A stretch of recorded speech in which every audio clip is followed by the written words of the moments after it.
Chapter 4071. Hearing that he still had value. Mu Qiulan's eyes immediately shone with hope. As long as you let me go, I'm willing to do anything for you. As long as she was still useful. He wouldn't have killed her. She could still live. As long as she was alive, she would have a chance to make a comeback. Mu Qiulan was filled with hope. However, in front of him, shrouded in the black fog, he could vaguely see the corner of that person's lips curled up, and that pair of sinister and mocking eyes. She realized something. But he didn't dare to think too deeply about it. In the next instant, that person had already approached with a sinister grin. It was accompanied by a gust of chilly air. You're a mysterious fairy after all. I believe that your death and Xiao Yulu's death will be enough for the palace of Linglong to step in. So go to hell. The man smiled sinisterly. The dark mist shrouding Mu Qiulan tightened bit by bit. Mu Qiulan widened her eyes in terror, shaking her head desperately. But how could she have the strength to resist? How could he resist? His pupils dilated and his breathing stopped. Mu Qiulan could vaguely see a face slowly revealing itself amidst the thick fog. It was a face that was exquisitely beautiful and extremely young. However, when that face grinned at her, his facial features were stiff and unnatural. Treasures Exchange Hall. Under Yi Qingluo's persuasion, Pei Sheng dismissed the idea of staying in the Earth domain. Immediately Yi Qingluo urged them to make a move. Pei Sheng was confused. Do you need to be in such a hurry? How can I not be anxious? When old man Huangfu left, he instructed you to immediately head to the Heaven Realm after the first auction. How long has it been? Yi Qingluo replied in a serious manner. In fact, he was worried that something would happen again and drag Pei Sheng down again. After all, if he stayed here for too long, he would definitely die. Old Master Huangfu couldn't help but overthink things. On top of that, Old Man Huangfu was returning to the Huangfu clan ahead of time. Because of Huangfu Fengyan, Old Master Huangfu was filled with guilt towards Pei Sheng. He would definitely arrange everything for Pei Sheng in the Heaven Realm. If this dragged on any longer, it would only disrupt Old Master Huangfu's plans. Before Old Man Huangfu left, he gave Pei Sheng a jade pendant. That jade pendant wasn't just a token of the Huangfu clan. It was also to open the passage to the Heaven Realm for Pei Sheng and Gu Zishi. Of course, this was his only chance. Clutching the jade pendant in his hand, Pei Sheng looked at Yi Qingluo without blinking as he spoke seriously. I will definitely stand firm in the Heaven Realm.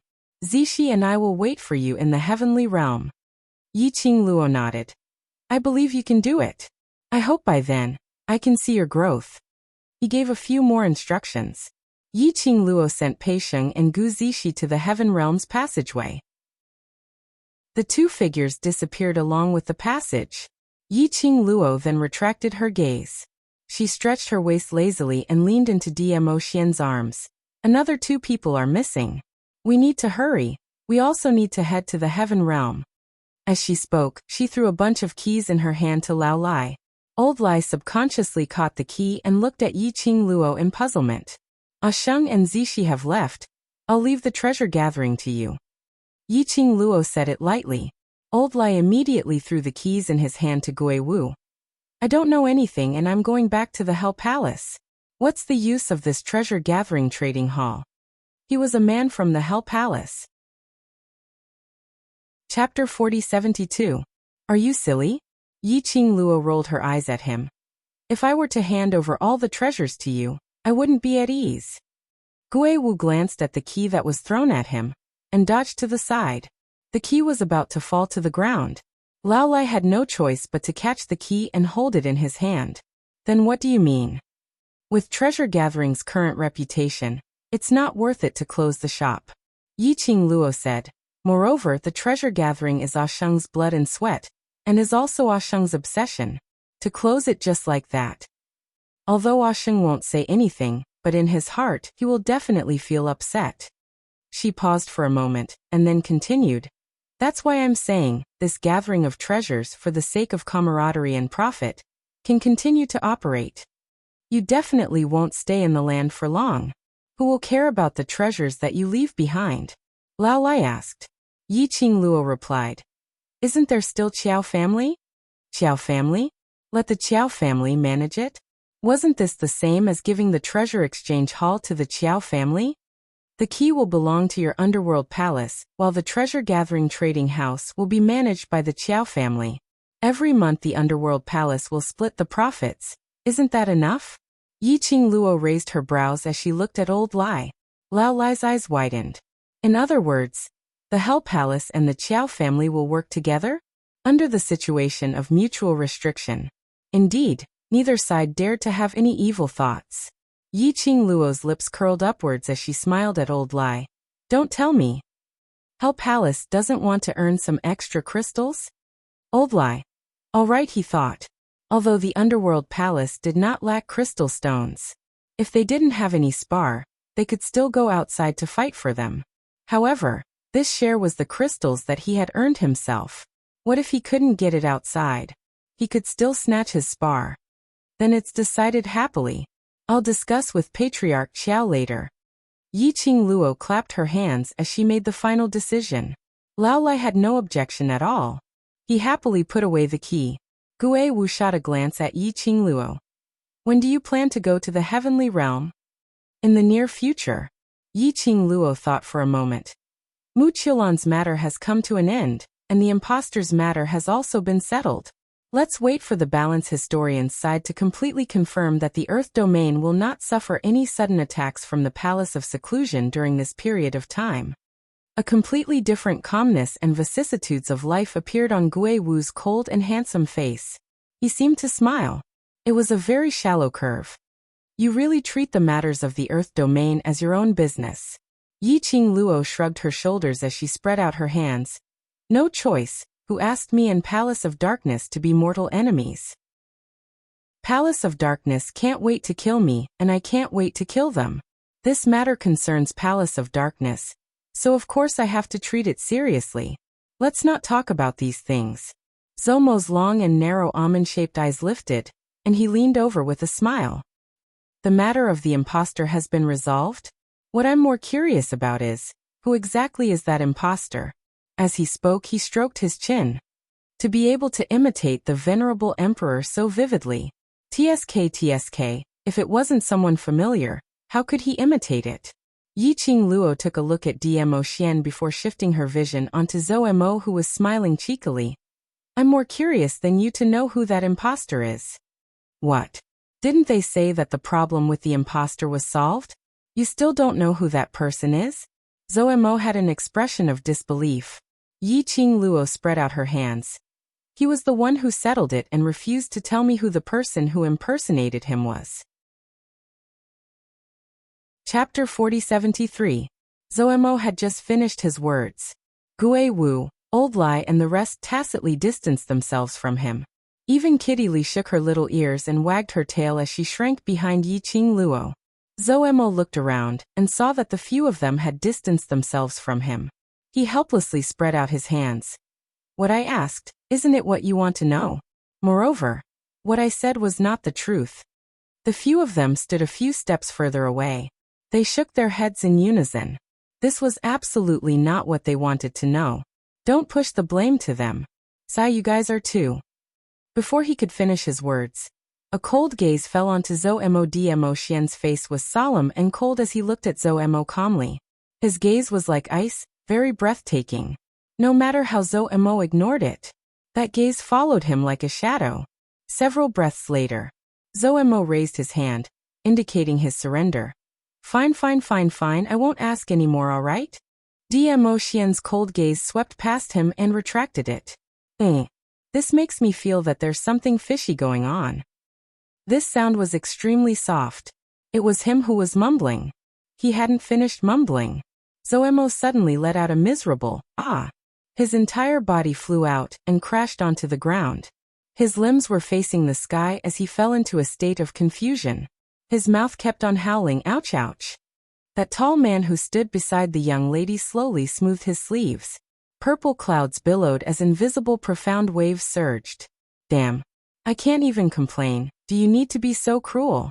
I'm in so much pain. Zhou Mo supported his waist as he stood up. No matter how he howled, the few people who were watching from the side all hid far away and did not pay attention to him at all. Zoemo pressed his chest with a pained look. You bunch of heartless people.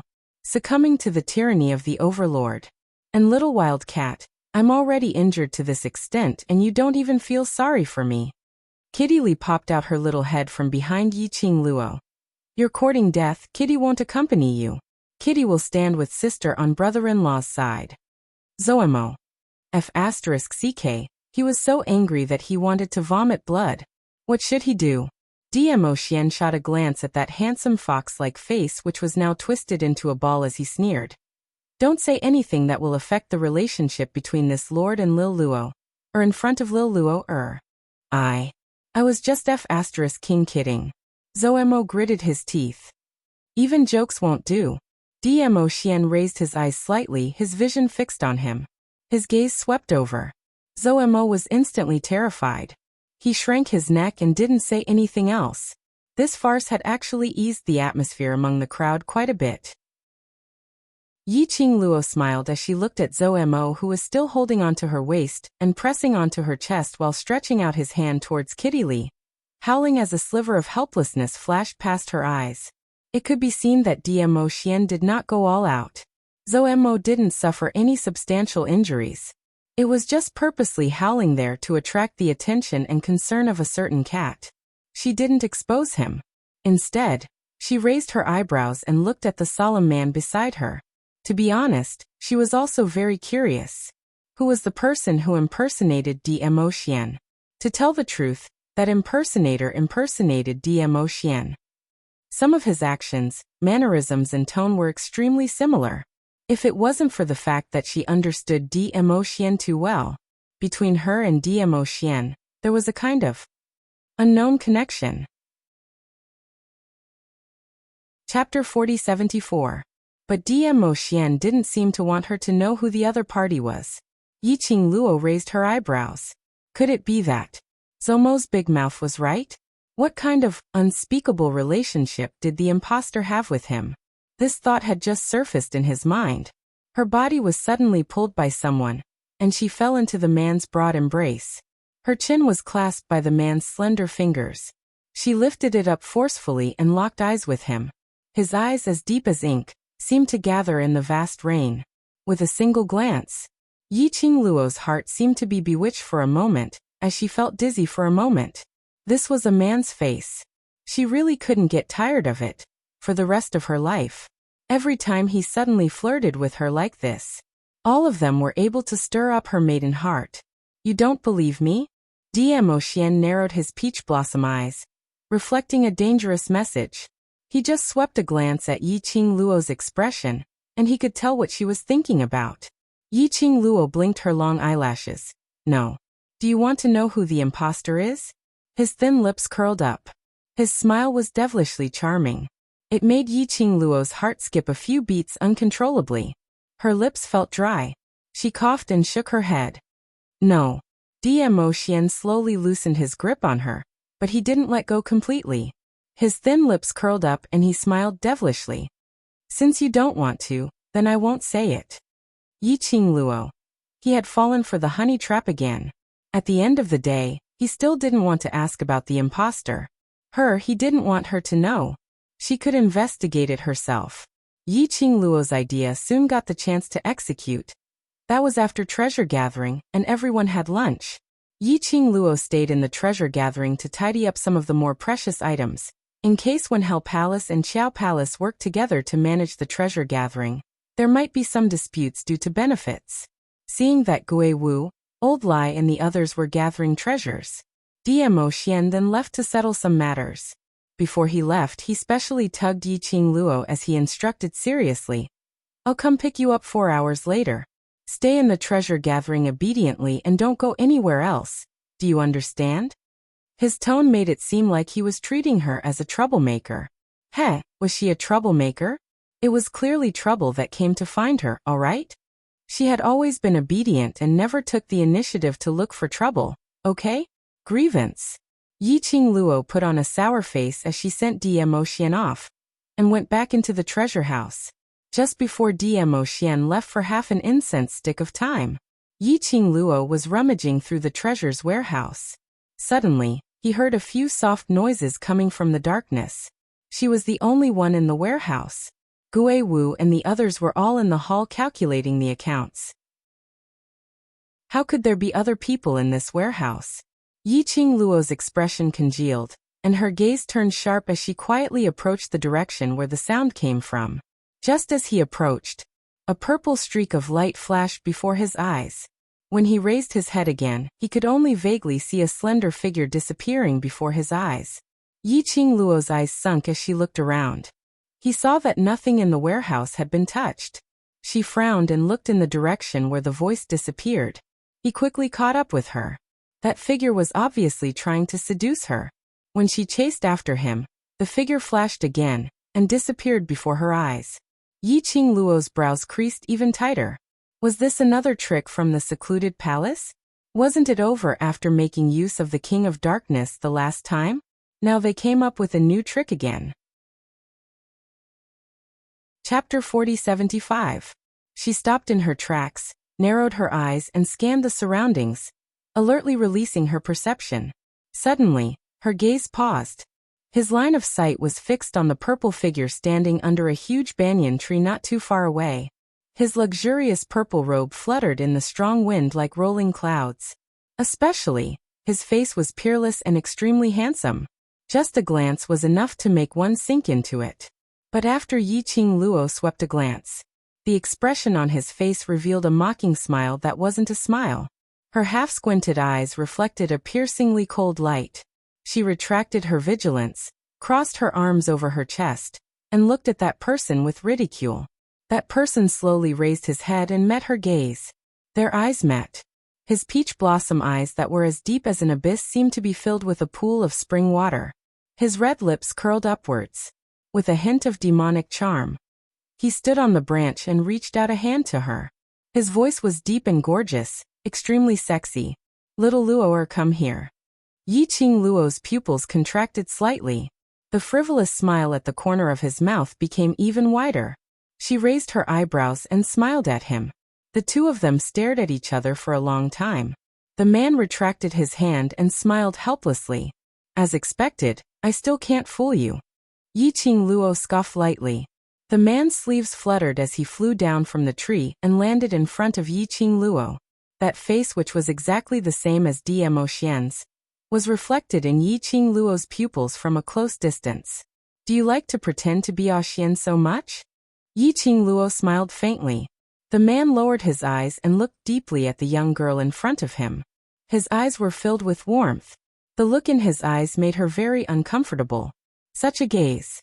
She really has guts. Dmo Xian looked at her. Just as Yiqing Luo's smile froze, and was about to open her mouth to stop this kind of gaze, she heard the man's low and hoarse voice sound out. "If I can obtain your feelings, I really want to pretend to be him and continue pretending to be him." This kind of confession made Yiqing Luo stunned. What the hell was this? Was this man pretending to be Dmo Xian confessing to her? What kind of godly development was this? Yiqing Luo was stunned. The man looked at her stunned expression and couldn't help chuckling. "He really didn't tell you my identity." That he was definitely referring to Dmo Xian. "Who are you?" Yiqing Luo took a step back. The man's low and deep laughter was very magnetic.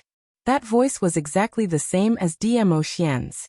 However, the feeling was completely different. The man did not imitate Dmo Xian's expression and posture. He slowly stretched out his hand towards Yiqing Luo. His broad slender palm was just about to land on Yiqing Luo's cheek. But Yiqing Luo turned her head away, avoiding his hand. The man only smiled, his eyes full of gentleness. "He doesn't want you to know my identity, so he must have his own plans." Yiqing Luo knitted her brows tightly as she felt that smile was inexplicably familiar. "Did we know each other?" The man was silent for a moment, then raised a gentle smile. His dark pupils, when he looked at Yiqing Luo, seemed to be condensed with starlight. "I'm already very happy that you can ask in this way." The man smiled lightly, that pair of shimmering peach blossom eyes curved into an arc bearing this face, which was exactly the same as Dmo Xian, but made a completely different expression from Dmo Xian. This made Yiqing Luo feel very awkward. although when Dmo Xian faced her, he was also extremely gentle. Chapter 4076. However, the gentleness of the man in front of her came from his very bones. Such gentleness, such a smile. It was very familiar.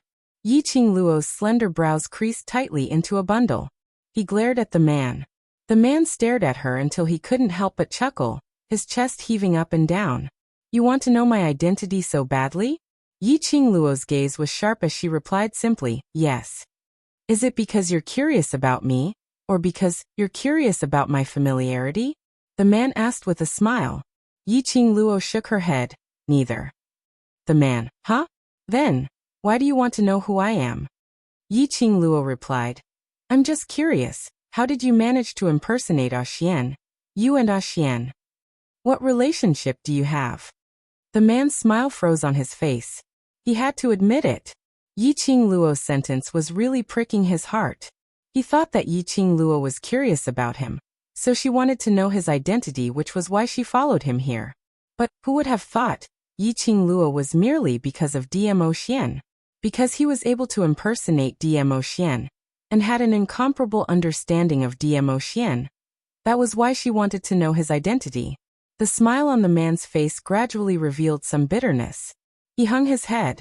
Her long black hair cascaded down her back. It concealed the gloom in his eyes. After a long time, the man's slightly hoarse voice came from the hair. You just need to remember that I like you. I won't hurt you. That's enough. After the man said this, his entire aura was a little weak. He clenched his hands into fists. He seemed nervous. His breathing was also slightly erratic. Furthermore, he swiftly raised his eyes and took a look at Yi Qingluo's expression before swiftly lowering his head. He looked like an innocent young man who had met someone he liked for the first time, and felt shy after confessing. However, after all these actions, Yi Qingluo only felt that it was funny. The corners of her lips curled up into a mocking smile. You like me? Won't hurt me? Should I help you recall? 3 days ago, how did you lure me to the West Cliff Mountain? How did you let the vines bring me to the King of Darkness? The man's shy expression froze on his face. Hearing Yi Qingluo's words, his face paled a little. He opened his mouth to explain. Yi Qingluo laughed lightly again, but there wasn't much emotion in her eyes. The grudge between King of Darkness and me, as a member of the Palace of Darkness, you should be very clear about it. That day, if it wasn't for Xian, I'm afraid I wouldn't be able to stand here with my life. The man's throat tightened as if something was choking him. Yi Qingluo raised her hand and stopped the man from making a sound. She waved her hand and said calmly, I'm not blaming you. To me, you are just a stranger. No, to be more precise, an enemy. So there's no need to show such a guilty expression. She paused for a moment. The expression on the man's face became more and more complicated, as if he had a lot to say. She chuckled softly. I just want to tell you, don't easily say things like you like me and won't hurt me. These kinds of words can only deceive yourself. There's no need to use them in front of me to gain my trust. I don't have the time to play the game of true love with you. So, if you don't intend to show your real face, there's no need to lure me here. Yi Qingluo's vision swept across the surroundings. Chapter 4077. As the man listened to Yi Qingluo's words, the expression on his face was extremely painful. As though he was hurt, his eyes were filled with endless pain. Wearing Dmo Xian's face, showing such an expression, it indeed made Yi Qingluo feel like she was out of a play. West Cliff Mountain. It's my fault. The man's deep voice was filled with pain as he spat out every single word from his thin lips. The 2 books by his side were clenched into fists, as though he was trying his best to restrain something. His voice turned hoarse and deep. But this time, I really don't have any intention to hurt you. I just want to see you. To tell you that I'm not trying to impersonate him. I just want you to look at me a little more. If other ladies heard these affectionate words, they would definitely be touched by these words. But Yi Qingluo expressed that her heart wasn't moved at all. She didn't accept this kind of explanation. Using the guise of true love to impersonate someone else? Furthermore, Using someone else's identity to deceive another lady? Thinking of Mu Qiulan, Yi Qingluo's eyes were filled with ridicule. She tilted her head as she looked at him with a smile which didn't look like a smile. Her eyes were filled with ridicule and ridicule. The man's eyes were filled with raging waves, as though huge waves were surging in his eyes. Under the darkness, it was dyed with a patch of black fog. It was so thick that there was only a patch of extreme black. In a split second, an endless amount of thick black evil qi gathered around him. It kept on surging and wrapping around him. When she saw that patch of thick evil qi, Yi Qingluo revealed a vigilant expression as she retreated a few steps and stared at him alertly. Had the true love card been played badly, and he flew into a rage out of humiliation? But her alertness had just been raised.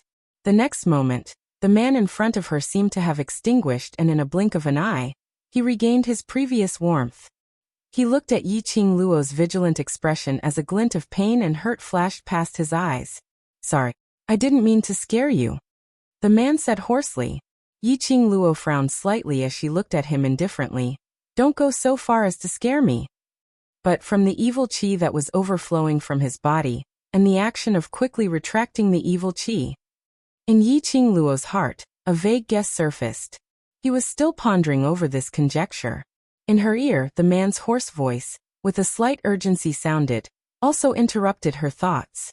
"I know that no matter what I say, you won't believe me with the identity of the gloomy palace."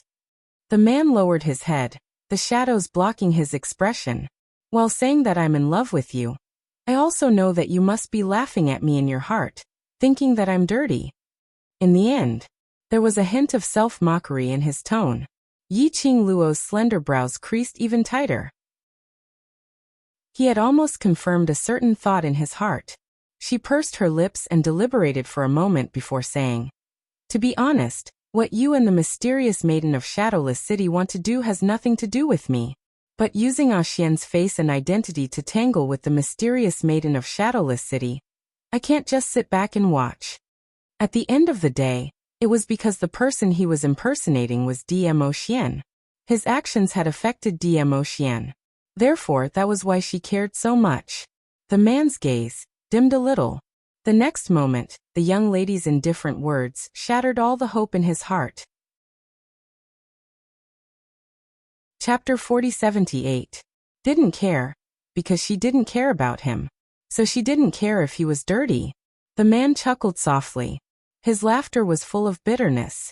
Especially looking for Yi Qingluo, he was really asking for trouble. He knew Yi Qingluo's character, but he still wanted to meet her alone, to tell her what was on his mind. "Madam." "Student Yi Qingluo." "Little Qingluo." Suddenly, Gui Wu and the others called out from not far away. Those people's voices were obviously getting closer. The man's expression congealed as he raised his head and looked towards the direction of the voice. This was a corner not far from the treasure gathering. At the corner, they might bump into the passers-by. It should be. The man's evil qi had attracted Gui Wu's perception. Plus, there was no sign of her in the warehouse. Therefore, following this evil yin qi, the few of them found their way here.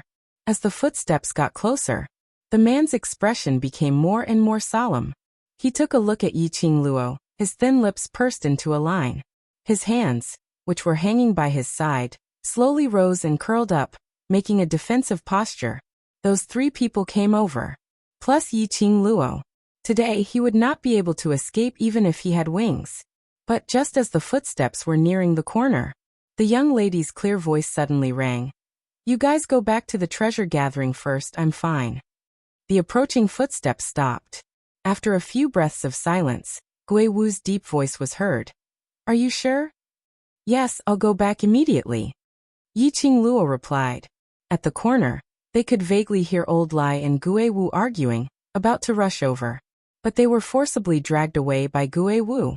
The approaching footsteps and breathtaking aura gradually faded away. The man who was in an offensive and defensive posture stiffened slightly, until that aura completely disappeared.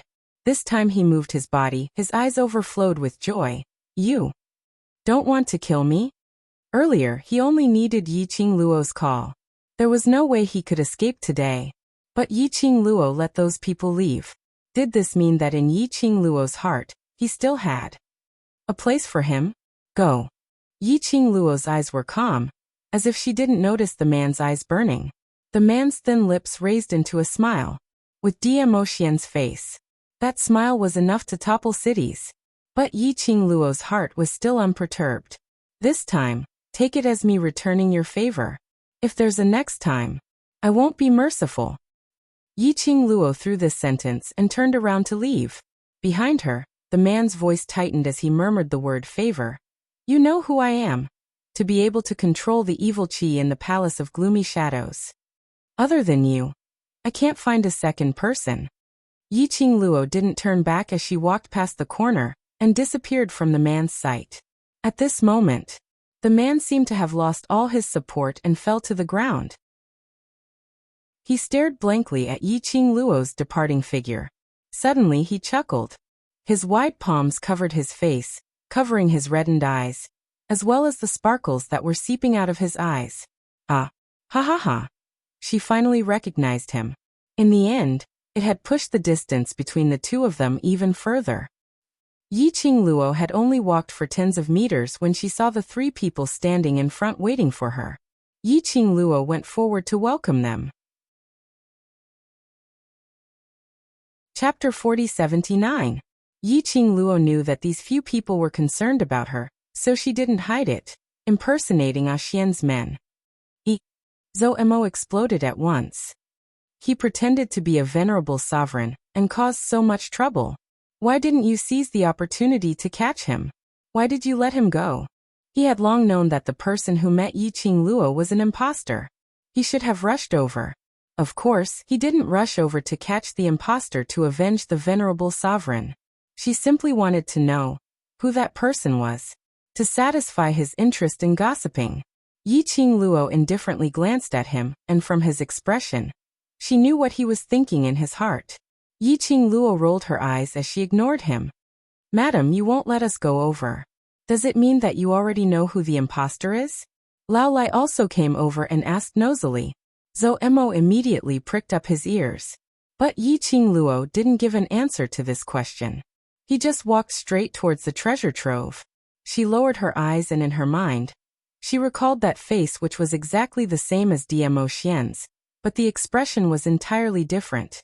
He sighed inwardly. Yes, she already knew the identity of the impostor. She had seen how smoothly he controlled the evil energy of the Palace of Darkness. Yi Qingluo already had an answer in her heart. That person was indeed someone she had met before. It could be considered as a form of friendship. On the surface, the Palace Master of Netherworld Palace. On the surface, the Palace Master of Darkness Palace was in charge of everything. She had once been imprisoned in a secret base of the Dark Nether Palace in the Nirvana realm by the true mastermind behind the scenes. It was him who had told Diemo Xian about her whereabouts. Only then did Diemo Xian arrive in time. Therefore, just now, I'll take it as returning him a favor. She had never thought that the person who impersonated Diemo Xian was the palace lord of the secluded palace on the surface. Why Diemo Xian didn't want her to know the other party's true identity? It was because Diemo Xian also knew of his feelings for her? Was that why he didn't want to have too much contact with them? This shouldn't be the case. Diemo Xian should be very clear on how much she hated the Palace of Darkness. He definitely wouldn't be interested in, or have a good impression of anyone from the Dark Nether Palace. She didn't even care about Zhu Wuxin. Not to mention the Palace Master of Twilight Palace on the surface. To be able to become the Palace Master of Gloomy Palace on the surface was enough to show that he had a close relationship with Gloomy Palace. The last time, she had revealed her whereabouts to Diemo Xian. Can live until now. It also showed his position in the Palace of Gloomy Shadows. What exactly was Diemo Xian guarding against? He was puzzled. They had already returned to treasure gathering. Before he reached the entrance, he saw a large group of citizens gathered outside the treasure gathering hall. He could vaguely hear crackling sounds coming from the treasure trove. Yi Qingluo's brows creased slightly as she exchanged glances with the few people beside her. A few of them quickly stepped forward. On seeing Yi Qingluo and the others, the surrounding citizens immediately opened their mouths. Madam D, everyone. Where are you going? Not good, people from Linglong Palace Hall are coming. Linglong Palace? Yi Qing Luo's slender brows creased slightly as she placed her vision onto the main entrance of the Gathering Treasures Exchange. A few girls dressed in lotus green robes were walking around the treasure-gathering hall. There were also 2 or 3 women dressed even more luxuriously, and they were constantly rummaging through the items in the treasure trove. It was obvious that they did not come with good intentions. Chapter 4080. Listening to the citizens' words. Yi Qing Luo's pupils suddenly contracted. Mu Qiulan was dead. Mu Qiulan was dead. So why did Linglong Palace's people come to the treasure gathering for? Could it be? And even blamed Mu Qiulan's death on her? As expected, the citizen's next sentence was, Madam Emperor, I don't know where the news came from, but without embroiling City's mysterious maiden and Shadowless City's mysterious maiden were both killed by you. So this Linglong Palace is here to clarify with you if there's any misunderstanding. The citizen's words were very beautiful, but from the sound of things being flipped over in the treasure-gathering hall, it totally didn't seem like they were here to clarify, to avoid any misunderstanding. This Linglong Palace is really arrogant now, even daring to behave atrociously in my territory. Old Lai saw the treasure gathering being trampled, so how could he possibly keep his composure and listen to the citizen's explanation? He flicked his sleeves and rushed into the treasure-gathering hall. Old Lai didn't hesitate as he rushed up with a punch, hammering down on that lady who was still pushing the table. That lady's reaction was extremely fast as she speedily took a step back. But she still staggered a few steps back from Old Lai's aftershock. That lady's face was instantly filled with anger as she raised her hand to strike back. This palm had yet to land on her. But she was stopped by a dignified voice. Stop it.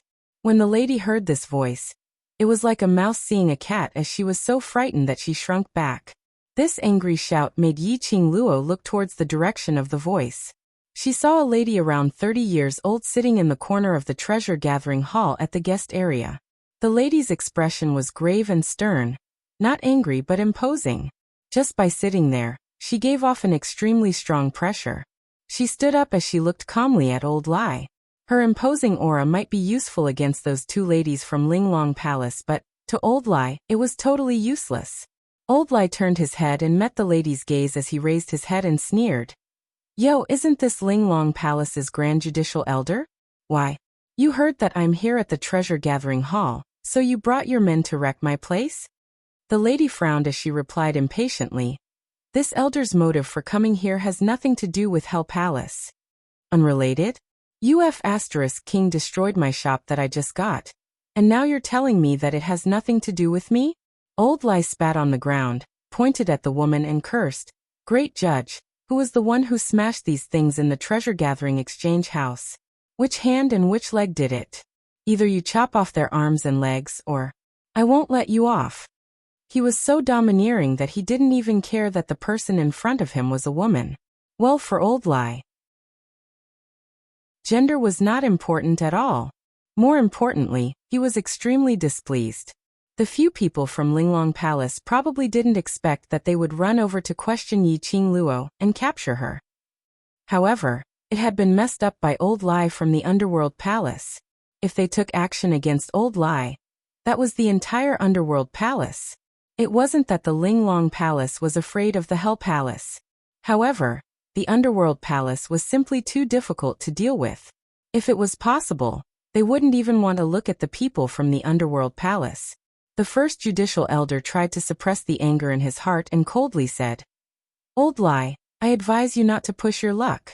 I don't want to cause unnecessary trouble. Chapter 4081.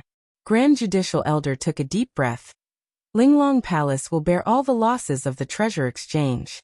So now, can you please invite Miss Yi Qing Luo out?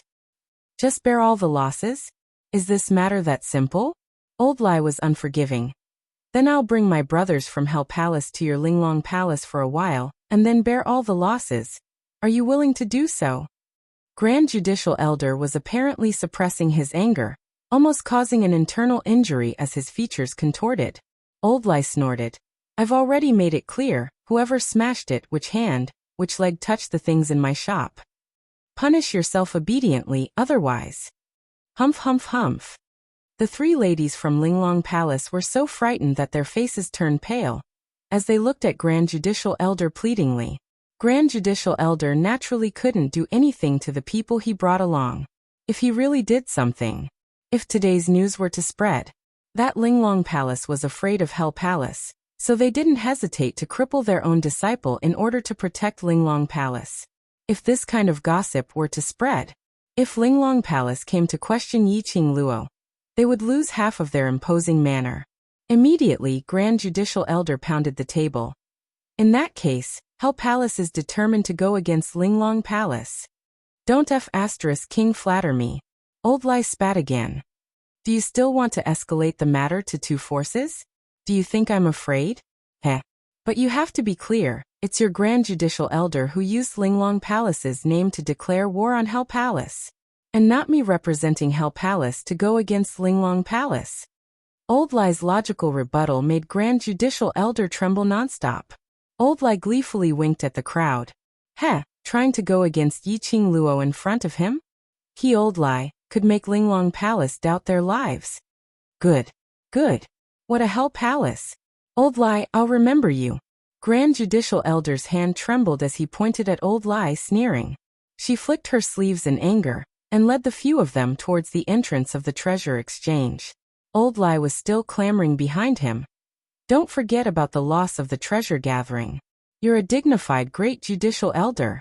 Once you say something, you can't go back on your word. The first Judicial Elder stopped and clenched his fists. Then he stepped out of the door. The onlookers made way for them in unison. The Great Judicial Elder gritted his teeth and strode forward. He had only taken a few steps. He then heard a clear and sweet voice. Linglong Palace's Great Judicial Elder is looking for me. May I know what's the matter? There was a hint of laughter in that voice. Like pearls falling onto a plate, it was very pleasant to hear. The Great Judicial Elder immediately looked towards the source of the sound. The two pale-faced ladies from Linglong Palace stared at that direction as their voices quivered. It's Yiqing Luo. The Great Judicial Elder narrowed his eyes and looked at the girl in front of him. The young girl was dressed in red, and she was overflowing with youth. Her smile and frown flowed with a bewitching charm. She was smiling, and her eyes were filled with smiles. However, under that sweet smile, the great judge felt an inexplicable sense of mockery. This thought made the Great Judicial Elder's face sunk. Imperial Madam, you. Why are you? Old Lai pounded his own head when he saw Yiqing Luo walking out. He had finally managed to anger the people from Linglong Palace to leave. Why did Imperial Madam take the initiative to stand out? Chapter 4082. Old Lai's kindness. Yiqing Luo naturally knew about it. But even if Old Lai angered her away this time, there would be a next time. What's more, Linglong Palace's motive wasn't very clear. If they were really here for Mu Qiulan's death, if she didn't step forward to find out the exact situation, this scapegoat would always be on her. The Great Judicial Elder looked at the figure who slowly walked out from the crowd. Her face was cold and gloomy. It turned out that this little girl had been outside the door from the very beginning, but she intentionally waited for Old Lai to make them unable to refute, and left in anger before calling out to her. She had already stepped out of the door of the treasure gathering. The moment it started, Linglong Palace's imposing manner had been deprived by half. But even if she felt aggrieved, the Great Judicial Elder still had to lead the few ladies back to the treasure gathering. Her gaze was like poison as she stared at Yiqing Luo. Her sharp gaze didn't make Yiqing Luo feel any discomfort. Yiqing Luo's thin lips curled up as she looked at her with a smile. That smile made the Great Judicial Elder have a kind of chilling feeling. The Great Judicial Elder pursed her lips as she stabilized her state of mind. She who had already lost most of her imposing manner could only choose the most direct. To ask, does Miss Yi know about Shadowless City's mysterious maiden's death? Yes. Yiqing Luo nodded. She had just answered when the Great Judicial Elder's eyes flashed. Yiqing Luo continued.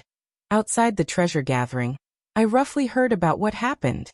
The Great Judicial Elder squinted her eyes. Then, What do you want to say? Nothing. Yiqing Luo replied indifferently.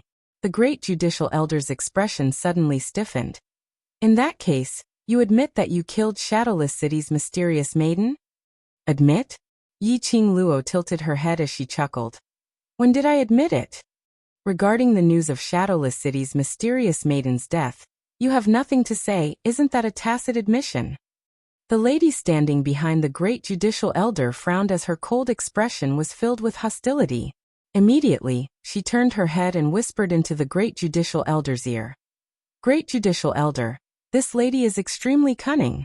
She's obviously playing dumb. His voice was not soft at all. Yiqing Luo raised her eyes with a smile which didn't look like a smile as she squinted at the young lady who interrupted them and sneered.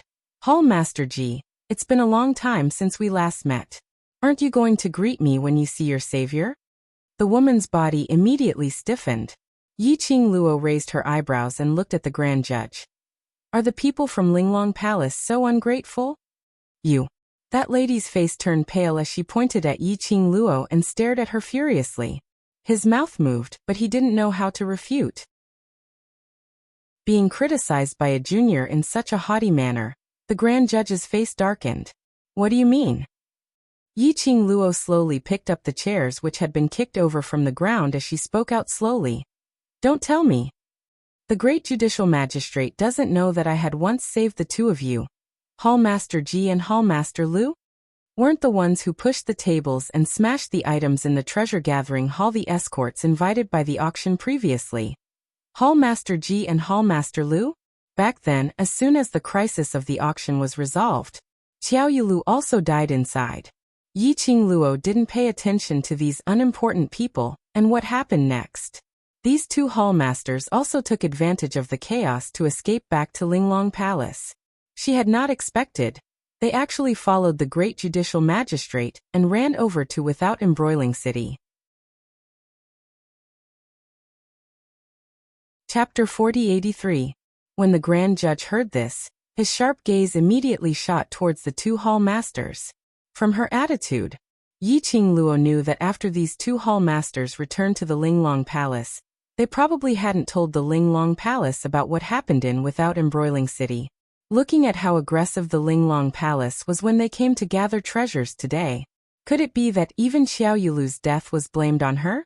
Yiqing Luo squinted her eyes as the smile on her lips deepened. Great justice. It's best to first understand the situation clearly before coming over to denounce. Otherwise, if you become someone else's chess piece, wouldn't that be an insult to Linglong Palace? The grand judge's expression gradually darkened. The gaze he shot towards Yiqing Luo was filled with a sliver of murderous intent. The aura that Xiao Chun emitted startled the two hall masters beside him. When they looked at each other, horror flashed in their eyes. Hall Master Ji raised her delicate eyebrows and pretended to be angry. She said sternly, "Stop trying to sow discord here." The great judicial elder naturally investigated this matter thoroughly. Do you dare to say that you didn't kill the mysterious fairy of Shadowless City? Hall Master Lu immediately echoed. The grand judicial elder has always been fair and impartial. He will never listen to your side of the story. Since we've come to treasure gathering grounds, then we have absolute proof. You're still trying to quibble. The two of them were afraid that the judiciary would investigate the matter of the auction, so they immediately shifted their focus to the Empyrean Fairy of Shadowless City. The grand judge's cold gaze swept over the two of them. In his eyes, there was a deep and dense cold light. However, in the end she did not criticize the two hall masters in front of others. But his vision fell onto Yiqing Luo.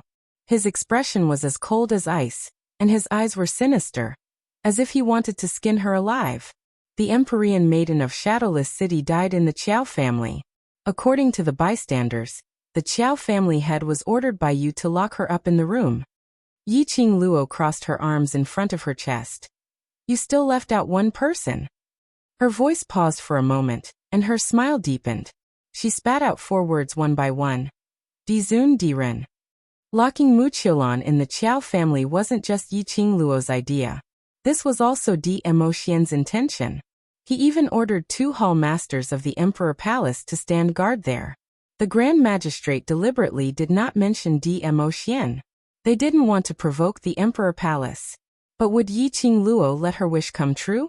You don't want to talk about it? I insist on bringing it up. When the words Overlord came out from Yi Qingluo's mouth, the Grand Judge's face alternated between blue and white. He had not expected that Yi Qingluo would not play her cards according to common sense. Generally speaking, which woman would be so bold as to bring out her man's name? Even if they wanted to bully others, they should have done it tactfully. Yi Qingluo was laughing. She could hug her man's thigh anytime, anywhere. Not satisfied? Hold it in. She was just that cool and arrogant. Miss Yi, I only want to clarify the truth of the matter with you. If you continue to be so overbearing, I can't help but suspect that Miss Yi is feeling guilty. The Grand Judge could no longer hold back the anger that was surging in his heart.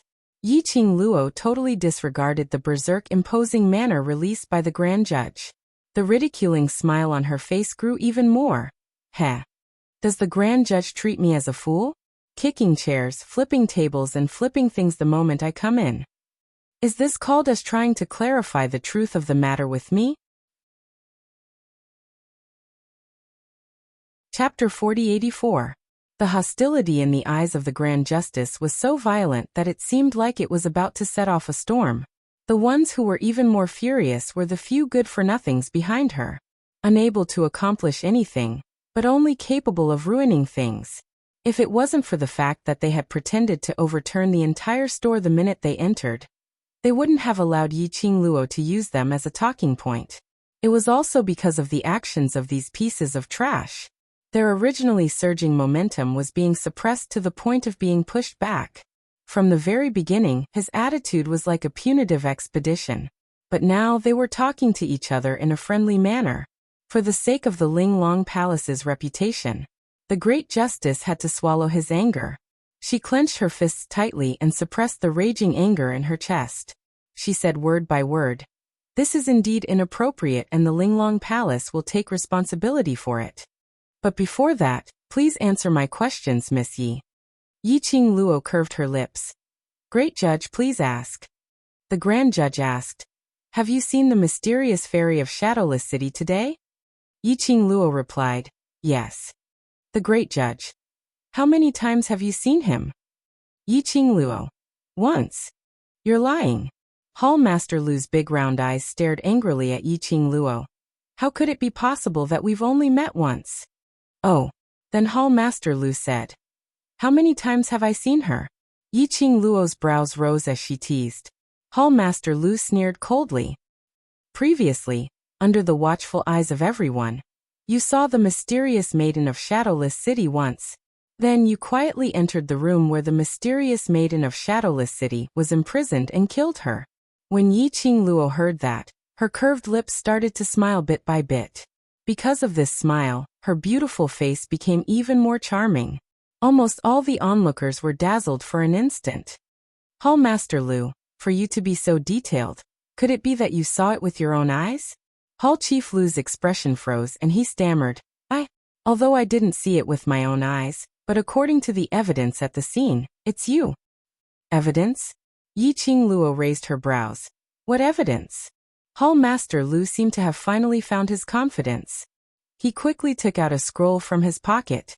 The scroll was unfurled. There was a jade pendant drawn on it. A red line. Below it was a jade bead that looked like an emerald. When he saw the jade pearl, his eyes widened. Yi Qingluo's pupils unconsciously contracted. The few people from Linglong Palace stared at Yi Qingluo's expression without blinking. He noticed the change in her gaze. Hall Master Lu immediately asked, "Is the thing on the painting yours?" Yi Qingluo raised her hand and touched her neck. Apart from the azure dew silk chain, the jade pendant that he had always worn around his neck was indeed no longer on his neck. Her actions had already verified that the item on the scroll was indeed Yi Qingluo's. A proud smile appeared on Hall Master Lu's face. This jade pendant was found in the hands of the mysterious fairy of Shadowless City. It should be something that the Empyrean fairy of Shadowless City accidentally tore off from the murderer when she was struggling before her death. When he noticed that the jade pendant on his neck had disappeared, he immediately felt a chill run down his spine. Yiqing Luo roughly understood. It seemed like someone was trying to frame her from behind. That jade pendant was from when she could not control the restlessness of the divine phoenix profound heart jade, and did not obtain the heart-calming bead. The jade pendant that Dmo Xian had given her. It could temporarily suppress the restlessness of the divine phoenix profound heart jade. Later on, Dmo Xian specially left a strand of consciousness in the jade pendant and saved her life at the critical moment. After that, she had been hanging this jade pendant around her neck and had never taken it off. This jade pendant. When did it disappear?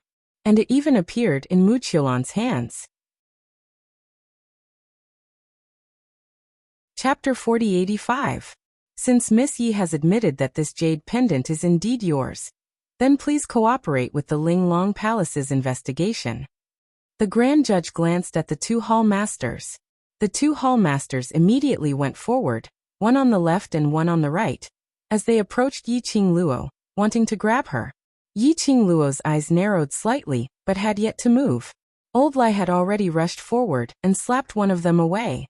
He stood in front of Yiqing Luo as he rolled up his sleeves and sneered. I want to see who dares to touch her. Old Lai, are you trying to interfere with the affairs of the Linglong Palace? The Grand Judge's face darkened. He was slapped in the face by Old Lai again and again. No matter how magnanimous she was, she couldn't bear it any longer. Old Lai's attack sent the two hall masters flying to the side. This was a slap to the face of the palace of Linglong. Don't use the Linglong Palace Hall to suppress me. Do you think I'm afraid? Old Lai sneered. The Grand Judge's eyes were filled with malice. His face was gloomy and frighteningly gloomy. The two of them looked like they were about to fight. Yiqing Luo patted Old Lai's shoulder as she pulled him to her side and shook her head at him. Then he looked up at the Grand Judge and said, This jade pendant is indeed mine, but I don't know how it ended up in the hands of the mysterious fairy's corpse. You still want to play dumb? It was clearly you who killed the Empyrean maiden of Shadowless City. You just want to provoke our Linglong Hall. Hall Master Lu's seemingly adorable big eyes were filled with hatred. She was half lying on the ground, one hand pressed against her chest. Blood flowed from the corner of his lips. He was slapped by Old Lai. She couldn't be angry and had to endure it. Immediately, the anger in his heart was vented towards Yiqing Luo. Yiqing Luo's brows rose as she looked at her with a smile which didn't look like a smile. Hall Master Lu's words sounded so certain. May I ask if you had personally witnessed me killing Shadowless City's mysterious young maiden? She paused slightly, and the smile on her face deepened. A cold arc of ridicule appeared in her long and narrow eyes. Furthermore, the mysterious lady of Shadowless City is just a stray dog in my eyes. If I want to kill her, it'll be a piece of cake. Why would I need to be so secretive? Furthermore, your Linglong Palace has nothing to do with me. I am someone who is afraid of trouble, so I can't be bothered to provoke your Linglong Palace. Saying that, Yiqing Luo laughed lowly as her eyes were filled with ridicule. If Hall Master Lu has persecutory delusion, you'd better go and get it treated otherwise. It will drag down Linglong Palace's standard as a whole, making others feel that your Linglong Palace's quality, and the people, are all extremely incompetent. You. Hall Master Lu was so infuriated by Yiqing Luo's words that his face flushed red. Yiqing Luo's words were impolite. He did not give any face to the Linglong Palace. How could the great judge not hear the sarcasm in Yiqing Luo's words? As his face darkened and his tone became heavier. Miss Yi, no matter if you killed Shadowless City's mysterious maiden or not, your jade pendant is at the crime scene, so you are the suspect. The mysterious lady of Shadowless City was nurtured by my Linglong Palace Hall. I will take full responsibility for her death. What the great judge said makes a lot of sense. Yiqing Luo nodded in agreement. My jade pendant is at the crime scene, so I indeed have to take responsibility. This rare cooperation made the great judge frown vigilantly. What are you trying to do? Nothing much, just to cooperate with the great judge to find the real murderer behind this. Yiqing Luo replied with a smile. Chapter 4086. Yiqing Luo's smile deepened when she saw that the great judicial judge had yet to make a move. Her long and narrow eyes were curved, adding a touch of flirtatiousness to her beautiful face. Great Judicial Judge Elder doesn't seem to want me to cooperate. The young lady raised her eyebrows meaningfully. She looked at the Great Judicial Judge with some probing and ridicule. The Great Judicial Judge Elder's pupils shrank. His dark and gloomy eyes curled up his lips. It's good that Miss Yi can cooperate. Yiqing Luo suddenly cooperated. She deliberately wanted to disturb her thoughts. Since Yiqing Luo had sent herself to the door, then she wouldn't stand on ceremony. The Great Judicial Judge Elder's gaze moved. Hurry and invite Miss Yi to the Linglong Hall. The two hall masters climbed up from the ground and carefully looked at Old Lie's direction, then tensed up their emotions and approached Yiqing Luo bit by bit. Just as the two of them were about to catch Yiqing Luo, a clear and melodious laugh rang out. Wait! The two hall masters quivered and instantly froze on the spot. The Great Judicial Judge Elder's gaze sunk. What does Miss Yi mean? The young girl was still smiling at them. Her expression was calm, and there was even a meaningful smile at the corner of her mouth. Because my pendant was found at the scene of the crime, so there is no problem with you being certain that I was the one who killed the mysterious fairy of Shadowless City. But you don't have the most direct evidence to prove that I killed her. There's no witness, no physical evidence, no wound, and the way of her death is related to me. So, what are you trying to say? The Great Judicial Judge frowned even tighter, his heart inexplicably raised. Yiqing Luo smiled. So, I should personally prove that I'm not the murderer. How do you want to prove it? The Great Judicial Judge asked. Yiqing Luo replied. The crime scene. Her words just ended. Hall Master Ji's face darkened and quickly retorted. Impossible. You're such a sinister and cunning villain. If I let you go to the crime scene, wouldn't it give you a chance to erase all traces related to you? Yiqing Luo gave her a sarcastic glance. Long before you came to gather treasures to denounce me, you should have checked the entire house. Everyone's expression changed. It also verified that what Yiqing Luo said was indeed not wrong. Yiqing Luo laughed. I think in the entire room other than the jade pendant in Shadowless City's mysterious maiden's hands, there shouldn't be any other clues, so why can't I go? Hall Master Ji was rendered speechless by Zhang Xian. The Grand Judge glanced at the citizens who kept poking their heads into the treasure-gathering hall, as well as the hall masters he had brought with him. She frowned and finally said, I promise you, I'll let you go to the scene to find evidence. Grand Judicial Elder. Hall Master Ji and Hall Master Lu looked at the Grand Judge anxiously, their faces filled with reluctance. The Grand Judge's eyes, which seemed to be soaked in ice, swept over the two of them. The two of them were so frightened that their faces turned pale. The Great Judge cast his icy cold gaze onto Yiqing Luo. But, if Miss Yi is unable to find any evidence at the scene that can prove your innocence, then, you must obediently follow me to the Linglong Palace Hall, and accept their investigation. As the Great Judge spoke, the expressions of the few people beside Yiqing Luo sunk. Chapter 4087. If Yiqing Luo went to Linglong Hall, who knew what methods Linglong Palace would use to deal with Yiqing Luo? No matter how strong Yiqing Luo's ability was. However, the Linglong Palace was their territory after all. What if he was injured? What should he do then? The few of them had yet to speak. Yiqing Luo had already opened her mouth as she smiled and nodded in response. No problem. Xiaoqing Luo. Zhou Mo tugged Yiqing Luo's arm. Are you silly? Lao Lai's eyes widened. Even I can see that she said that on purpose. Why did you agree? Yiqing Luo's brows were filled with a faint smile. She looked at the concerned and worried gazes directed at her. Her half-narrowed eyes curved as a trace of craftiness flashed through them. I didn't say that I would go to Linglong Palace alone. By then, wouldn't it be better to drag Dmo Xian along? With Dmo Xian holding the fort, why would he be afraid that Linglong Palace Hall would have any ill intentions? Furthermore, after the matter of Qiao Yulu and Mu Qiulan, the two Empyrean fairies, Yiqing Luo felt that she had to make a trip to the Linglong Hall. She wanted to see what kind of existence the Linglong Palace was. And what sort of criteria did they use to select those Empyrean fairies? Zhou Mo and the others exchanged glances with one another, and did not say anything else. Alright, they were overthinking things. How could Yi Qing Luo be bullied by others for no reason? It was already a blessing that she didn't bully others. The Grand Judge and the others didn't pay attention to their whispers. Seeing Yi Qing Luo agreeing to this request, a cold smile appeared on their faces. Vaguely, there was a hint of viciousness. The group arrived at the Qiao mansion, where Mu Qiulan was imprisoned. The entire courtyard was completely surrounded by the female disciples of the Linglong Palace. Even Patriarch Qiao was stopped at the entrance of the courtyard. There were also many people from the forces that were staying in the Qiao mansion, as well as people from the major forces that had heard the news and rushed over to watch the show. Patriarch Qiao's face was extremely unsightly. This was probably the first time Patriarch Qiao had encountered such a situation.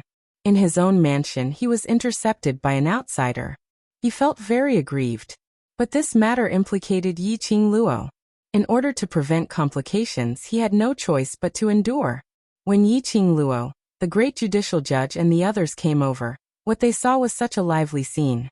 As soon as they saw the great judge and the others, an uproar broke out.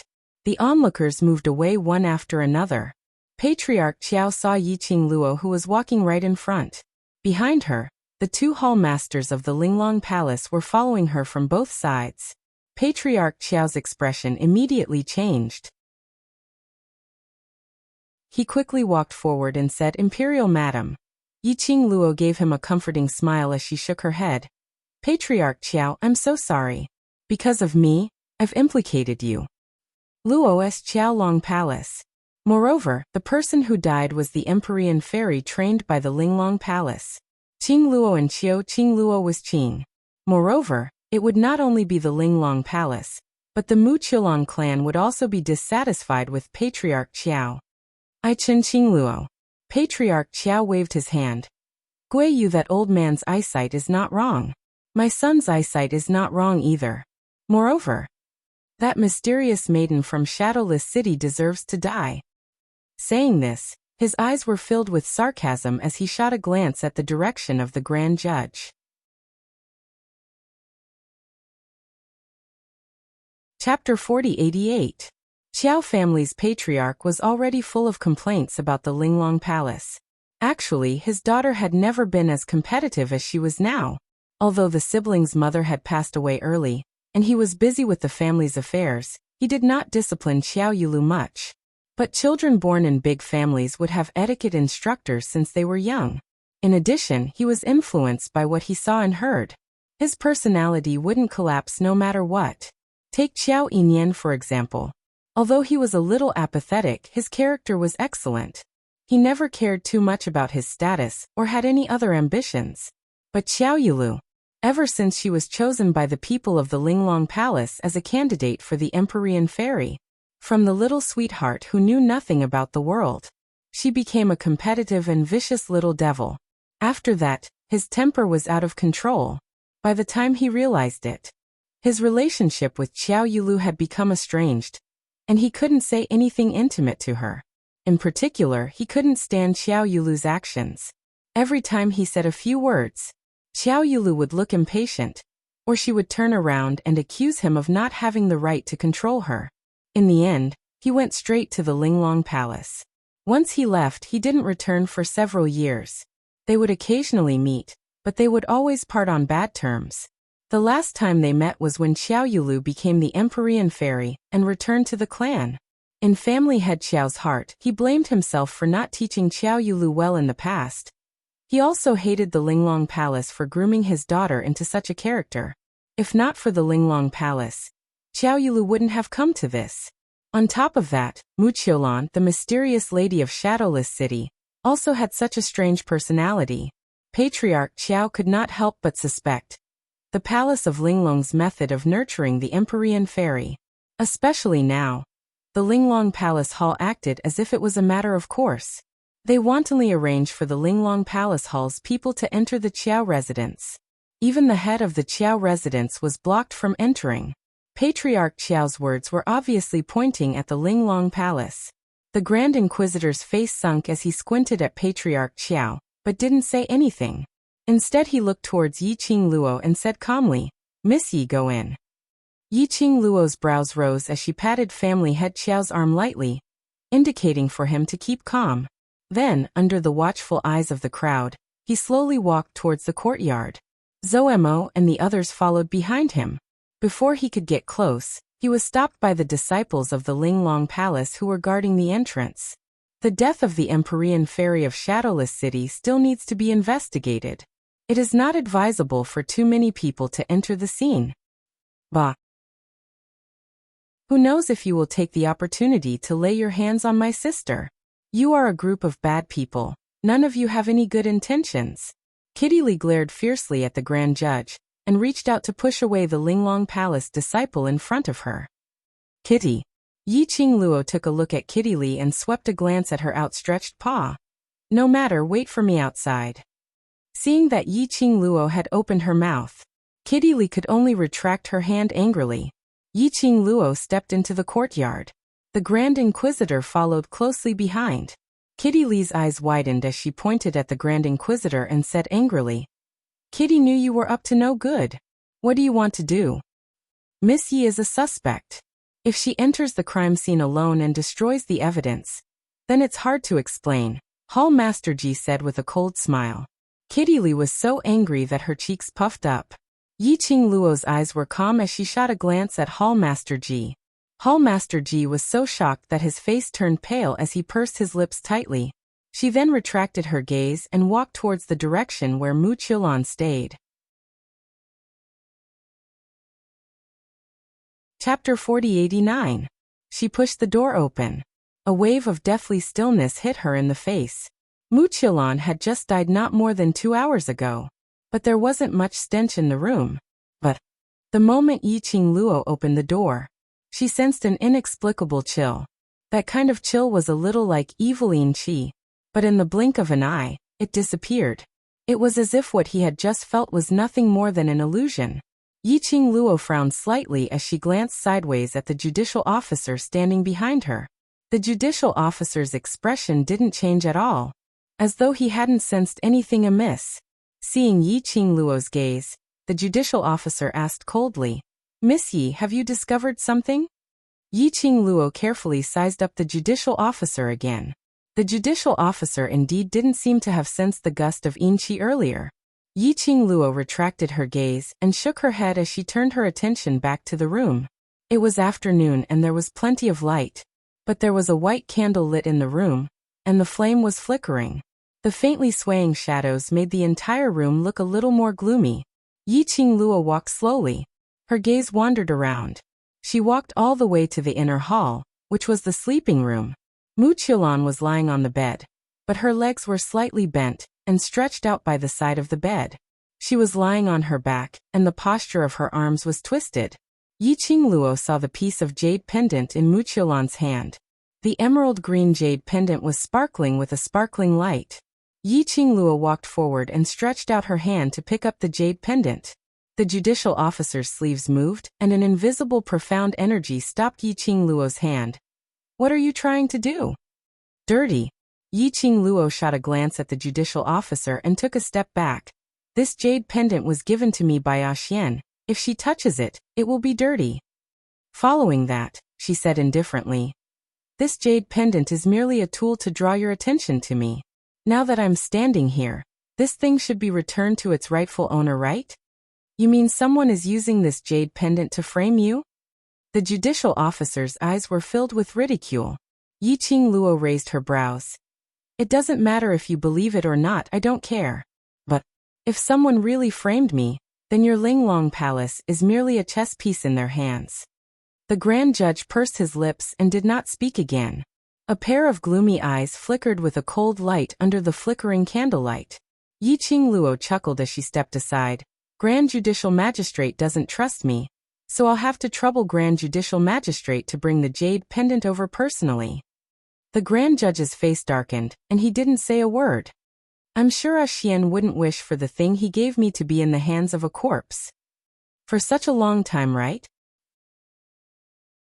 Yi Qingluo wasn't in a hurry as she shot a glance at her with a smile which didn't look like a smile. The Grand Judge's face twitched. He suppressed his anger and sneered. Then, he strode toward Mu Qiulan. He bent down and took out the jade pendant. The jade pendant felt cold in his hand. The raging anger in his chest seemed to be soothed by this cold feeling. She clenched the jade pendant tightly as her gaze swept up and down. After confirming that there wasn't any unknown aura or clues on the jade pendant, he then threw it to Yiqing Luo. Yiqing Luo raised her hand and caught the jade pendant. She took out a handkerchief and wrapped the jade pendant before putting it into the azure dew bracelet.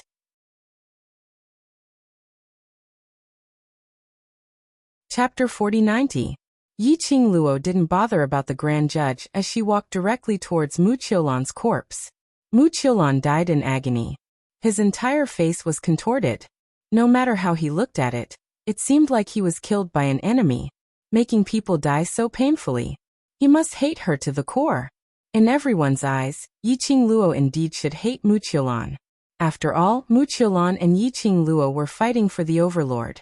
Yiqing Luo knew why Mu Qiulan revealed such a painful and twisted expression right before she died. Because, in order to prevent Mu Qiulan from being controlled by the evil Yin energy in the West Cliff Mountain, he had taken the initiative to do so. The medicinal pill she gave to Mu Qiulan was able to maintain her consciousness, allowing her to remain clear-headed. The time limit is long. He had to take the antidote. In a state of extreme lucidity, his life had been ended in such a painful manner. Mu Qiulan's death was indeed quite painful. Yiqing Luo touched her chin. Well, this was indeed her fault. Then, she looked at Mu Qiulan's corpse for a moment. Coming to the crime scene, Yiqing Luo indeed didn't have much hope. After all, when the people from the Linglong Palace rushed to the treasures exchange hall, he would definitely investigate the house from top to bottom. One of the reasons why she came was to retrieve the jade pendant which Dmo Xian had given her. Secondly, he wanted to see if he could find anything special on Mu Qiulan's corpse. Seeing Yiqing Luo staring at the corpse motionlessly, the grand judge frowned and said coldly, "What? Did you find any clues?" "I didn't manage to find any clues, but I did see. Your mysterious maiden's death was indeed not a pretty sight to behold," Yiqing Luo replied. "Great judge." Facing Yiqing Luo, she must maintain her composure.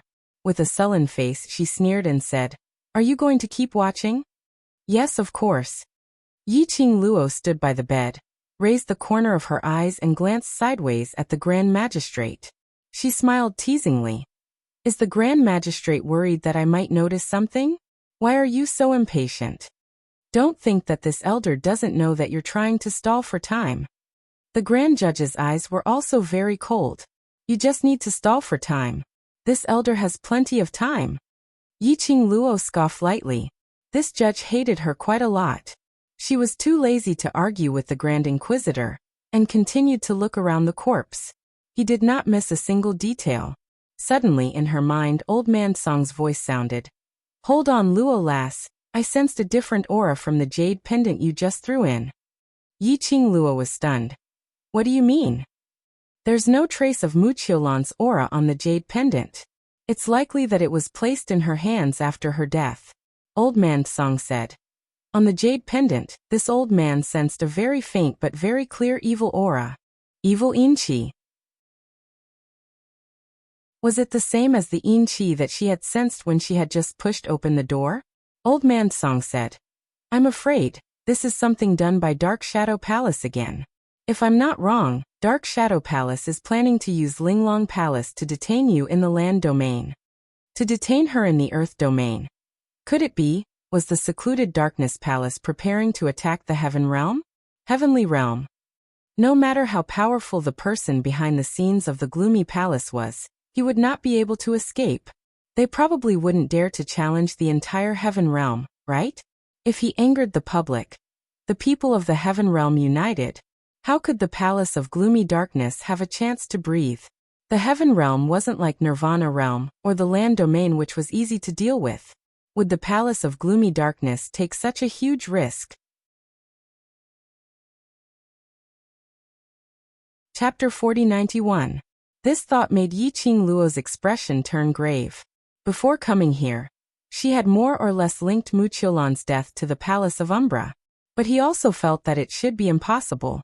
After all, the Palace of Gloomy Darkness had suffered heavy losses during the auction. It even attracted the attention and investigation of the Heavenly Law historian. In a short period of time, if they made any big moves, it would be pushing the Dark Abyss Palace to the surface. Unless there was something wrong with the secluded Darkness Palace's brain, they wouldn't do that. But now, the evil chi on the Jade Pendant had already proved that this matter was definitely related to the Dark Palace. The goal of the Gloomy Palace was obviously to use the Linglong Hall to restrain her. Then the reason for restraining her? What is it? Could it be that it was really as she thought? Miss Yi, have you thought of something? The great judge had been staring at Yi Qingluo's face, and when he saw her suddenly congealed expression, he immediately asked. Yi Qingluo's eyelashes fluttered as she restrained the deep thoughts in her eyes and raised her head to look at the grand judge. No. The great judge frowned slightly. From Yi Qingluo's expression, it didn't seem like she hadn't discovered anything. The grand judge glanced at Mu Qiulan's body and said in a deep voice, Miss Yi, you have to understand that if you can't find any evidence to prove your innocence, you will be the prime suspect. Yi Qingluo raised her brows. I'm clear I indeed didn't discover anything. The grand judge furrowed his brows even tighter. Somehow, she felt that Yi Qingluo was hiding something from her. This feeling of being kept in the dark made her feel that. Yi Qingluo didn't put her in her eyes at all. Since there's nothing to be found, then as a suspect in the murder of Shadowless City's mysterious fairy, can Lady Yi follow me back to Linglong Palace? The grand judge's expression darkened and his voice deepened. Yi Qingluo was very cooperative this time as she spread out her hands and shrugged. All right. The grand judge's words were blocked by the word good. She coughed violently, and her face turned red with anger. With a flick of her sleeves, she turned around and walked towards the door. Yi Qingluo took another look at Mu Qiulan's corpse as her vision swept around the surroundings. Only then did he follow the great judge out of the room. As soon as the two walked out of the room, Patriarch Qiao, who was standing outside the courtyard, asked, How is it? Did you find any evidence? Yi Qingluo shook her head. The surrounding spectators sighed, and then they looked at each other and were extremely shocked. Hallmaster Ji and Hallmaster Lu, who were standing at the door, were overjoyed. You didn't find any evidence? Miss Yi, since that's the case, don't forget what you promised us. What conditions? Qiao family head did not know. Hall Mistress Ji's cold and charming red lips curled upwards, looking sexy and mature as she stared at Yi Qingluo, like a rooster who had won a battle, arrogantly and complacently. Miss Yi has said it herself. If she is unable to prove her innocence, she will be treated as a suspect and follow us to Linglong Hall for investigation. Patriarch Qiao's face froze. Almost reflexively, he was already standing in front of Yi Qingluo. He glared fiercely at the people in front of him. I would like to see how you are going to take away the guests of my Qiao family. Hallmaster Ji and Hallmaster Lu's expressions instantly darkened. What does Patriarch Qiao mean by this? Patriarch Qiao's expression was solemn as he was about to open his mouth. A fair little hand gently pressed on his shoulder. Chapter 4092. Patriarch Qiao, there's no need to get angry. If your health is affected because of me, Yinyan will find trouble with me. Yi Qingluo smiled lightly as she appeased Patriarch Qiao. Patriarch Qiao's anger gradually subsided as his expression was still solemn. Shadowless City's mysterious maiden's death is absolutely unrelated to you. Linglong Palace is obviously trying to pin the hat on you. Yi Qingluo smiled as she shook her head. After all, they found my things next to Shadowless City's mysterious maiden's corpse, so it's normal to suspect me. Seeing Yi Qingluo speaking up for Linglong Palace, Hallmaster Ji's self-confidence started to swell again.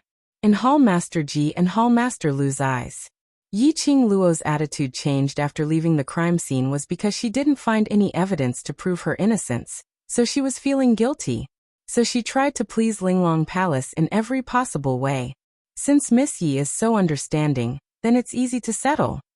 Hallmaster Ji and Hallmaster Lu exchanged glances as they walked towards Yi Qingluo. This is the condition that Miss Yi personally agreed to our Grand Judicial Elder. Since you're unable to prove your innocence, then follow us to Linglong Palace. The two hallmasters stood on the left and right as they raised their hands towards Yi Qingluo's shoulders. Wait. A low and dignified voice that seemed to carry endless pressure came from it. The moment this voice was heard, the two hall masters instantly froze on the spot. From Old Lie's side, a young man dressed in a black brocade robe walked out. That slightly immature face was around 20 years old, but the imposing manner emitted from him, and that pair of eyes which made one feel pressure, it was extremely incompatible with that face. The minute the Grand Judicial Elder saw that young man, his expression changed slightly. Linglong Palace keeps saying that it's my student who killed Shadowless City's mysterious maiden, but before this, my student had always been with us at the Treasures Exchange Hall, so she had no time to commit the crime. The man said expressionlessly, his voice was calm. The person who spoke was Gui Wu. The moment he spoke, it made one forget about his young appearance. Even the Grand Judicial Elder, after hearing Gui Wu's words, pursed his lips tightly, not daring to reply easily.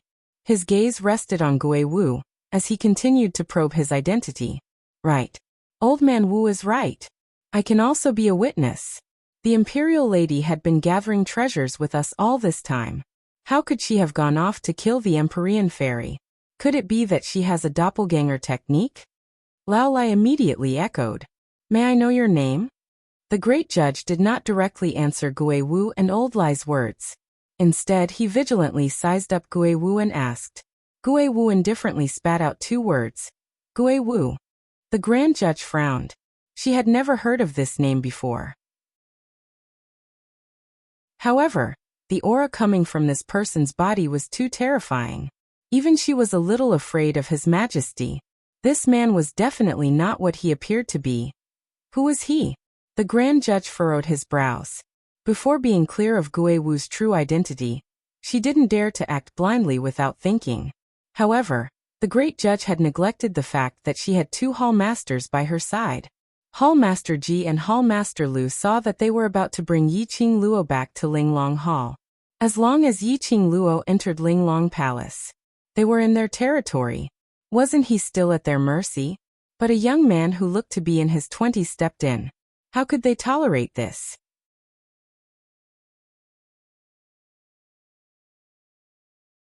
Chapter 4093. Hall Master Ji sneered at Gui Wu.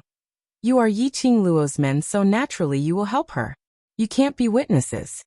Hall Master Lu blinked her eyes adorably, but under that Lolita face was a vicious look. Moreover, so what if Yiqing Luo was really gathering treasures at that time? Don't tell me that you're still able to keep an eye on her at all times? Old Lai was about to say that Yiqing Luo was indeed with them right from the start. But when the words were at the tip of his tongue, he suddenly thought of something as he stopped his mouth. After the Overlord left, they had indeed been gathering treasures and had never been separated. Later on, Yiqing Luo went to the warehouse alone to tidy up her things. Later on, they sensed an extremely sinister aura. They followed the aura and rushed over. In a small alley not far from the treasures gathering, they saw Yiqing Luo. Yiqing Luo went to meet the impostor of the Overlord at that time. He naturally believed that Yiqing Luo indeed went to meet the impostor of the Overlord during that period of time. But these people might not believe it, especially if he really insisted that Yiqing Luo had indeed not acted alone when they were at the Treasures Exchange Hall. If Linglong Palace grasped this point and insisted that Yiqing Luo was the real murderer, by then they would not be able to explain it clearly.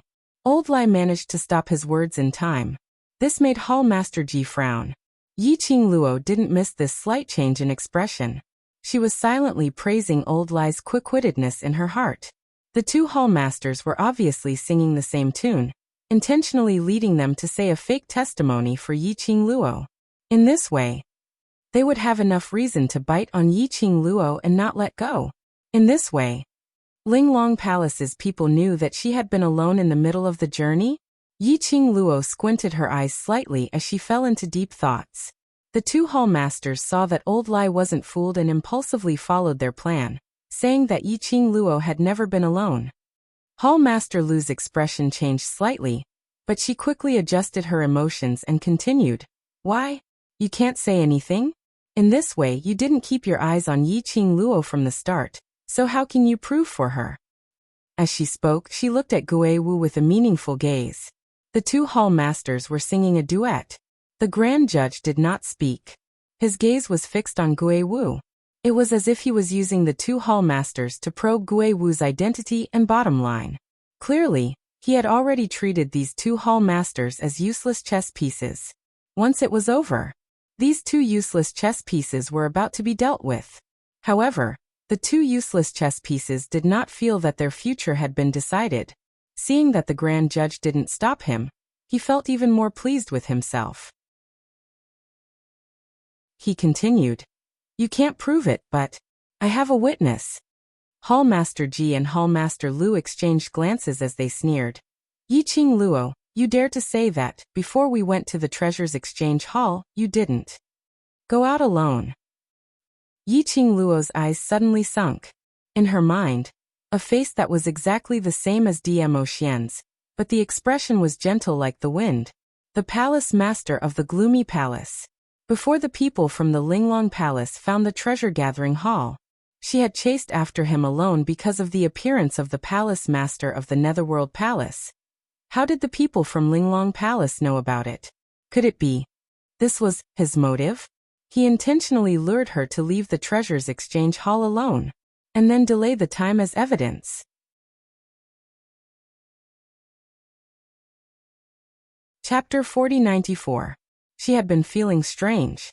That palace lord specially lured her out of the treasure gathering, and said a bunch of ridiculous words. What was it for? She didn't believe it. On the surface, the palace master had fallen in love with her, and had come to confess, and so on and so forth.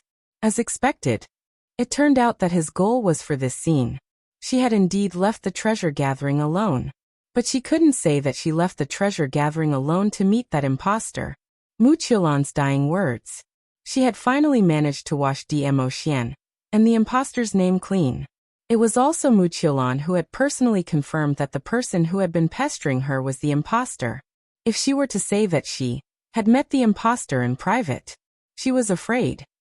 Once the public opinion was formed, everyone would misunderstand that the imposter was really a trick that she had come up with. The motive was to smear Mu Qiulan's name and ruin Dmo Xian's reputation out of jealousy. By then, she and Dmo Xian would be blamed by many in the dark. She couldn't say it. Yiqing Luo's eyes slowly sunk. "Isn't Miss Yi very eloquent? Why aren't you saying anything? Is this a tacit agreement?" Hallmaster Ji's fiery red lips opened into a wide arc, smiling extremely complacently. Hallmaster Lu blinked his adorable big eyes, putting on an innocent look as he smiled adorably at Gui Wu.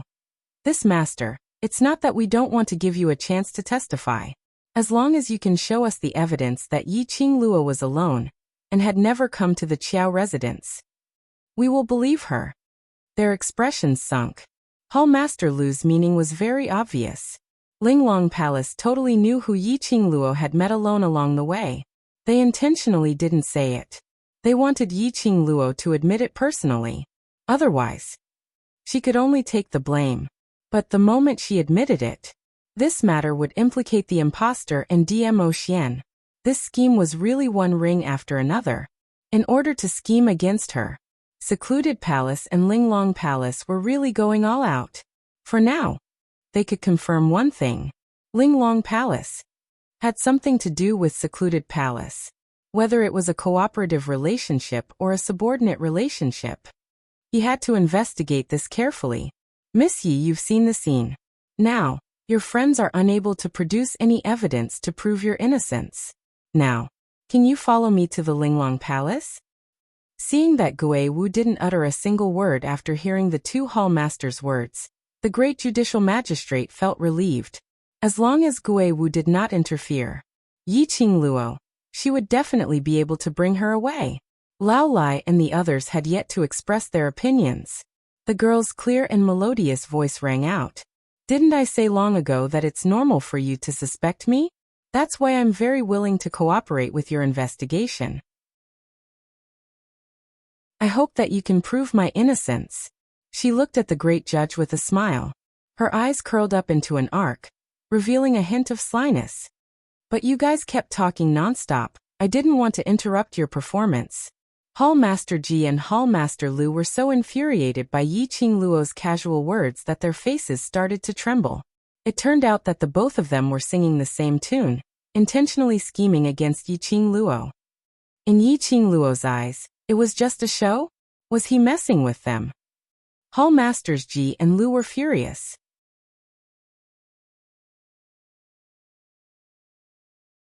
Chapter 4095. The Grand Judge stared at Yiqing Luo for a long time. His eyes were full of probing. But he was totally unable to see through what Yiqing Luo was thinking about. To avoid unnecessary complications, the Grand Judge no longer hesitated and said in a deep voice, "Since Miss Yi is so cooperative, then return to the Linglong Hall immediately." This time, Gui Wu did not open his mouth to dissuade him. Under everyone's watchful eyes, Yiqing Luo followed the Linglong Palace's group and left in a grandiose manner. Mu Qiulan's corpse was also carried back to the Linglong Palace by a disciple of the Linglong Palace. The Linglong Palace was the most powerful force in the Earth domain. Naturally, he had his own branch palace in each of the 3 main cities.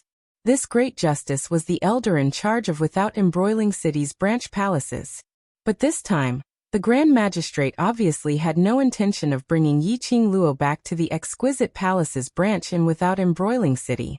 Instead, he brought them directly to the headquarters of the Linglong Palace. After being taken out of Without Embroiling City's gates, Yiqing Luo was invited to board the Grand Judge's carriage. The carriage was sealed tightly, and the light was very dim. It was likely that he did not want her to know the route of the carriage. Yiqing Luo didn't mind at all. Not to mention the fact that she was able to draw a map in her mind based on the path of the carriage.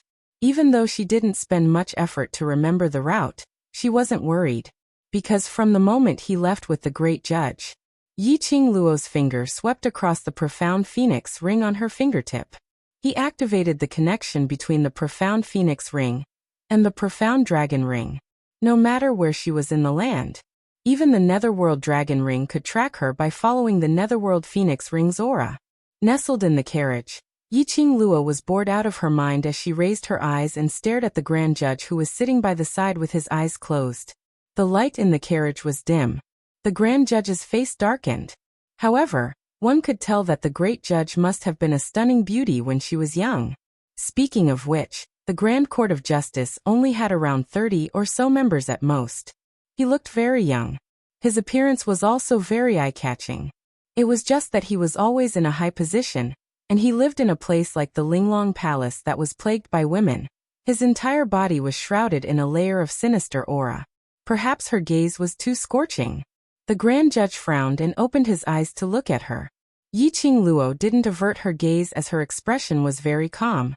"What are you looking at?" In the darkness, the Great Judge's voice was cold. Yiqing Luo stared at her smilingly. "Because you look good." The Grand Judge's expression changed slightly. He didn't look as happy as a woman after being praised. "What tricks are you playing?" "TSK. Why can't you let me praise someone?" Yiqing Luo propped her chin as she blinked her charming eyes, putting on an innocent look. "The surroundings are filled with your Linglong Palace's people. Are you still afraid that I can stir up any waves?" The Grand Judge snorted coldly. "Who doesn't know that you, Miss Yi, are full of tricks? You're so young, but you're so cunning. I fell into your trap." Yiqing Luo made a tisk sound again. "These words were told to you by your 2 hall masters." The Grand Inquisitor pursed his lips and did not answer. It was a tacit agreement. Yiqing Luo blinked her eyes again. "No matter what, I'm their savior. How could you make me out like this? It's too hurtful." As she spoke, she pressed her chest and sighed softly. The Grand Judge's eyes flickered. In the flickering carriage, it was not obvious. Chapter 4096. Yiqing Luo chuckled. "Why don't you let me guess? How did those 2 hall masters tell you about me?" She moved her body and leaned against the back of the chair lazily. Her half-squinted eyes curled into a mocking arc. She said, At the auction in Without Embroiling City, they tried their best to protect Without Embroiling City?" The Grand Judge's eyes shifted back to Yiqing Luo. Yiqing Luo continued. "They tried their best to protect Without Embroiling City's mysterious maiden. the daughter of the Qiao family then, she paused and smiled even more. Killed by me, not only killed but also destroyed the evidence. They couldn't save without embroiling city's mysterious maiden. Is that so? What do you mean by this? The Grand Judge frowned. Although what Yi Qingluo said was slightly exaggerated, but it was almost the same as what the two hall masters said. A Muqiulan because of a jade pendant, you suspect me, and the Grand Judge's attitude towards me is obviously hostile. Yi Qingluo touched her chin as she gave a light smile. There's definitely a precondition, so you didn't hesitate at all to affirm that it's me. What are you trying to say?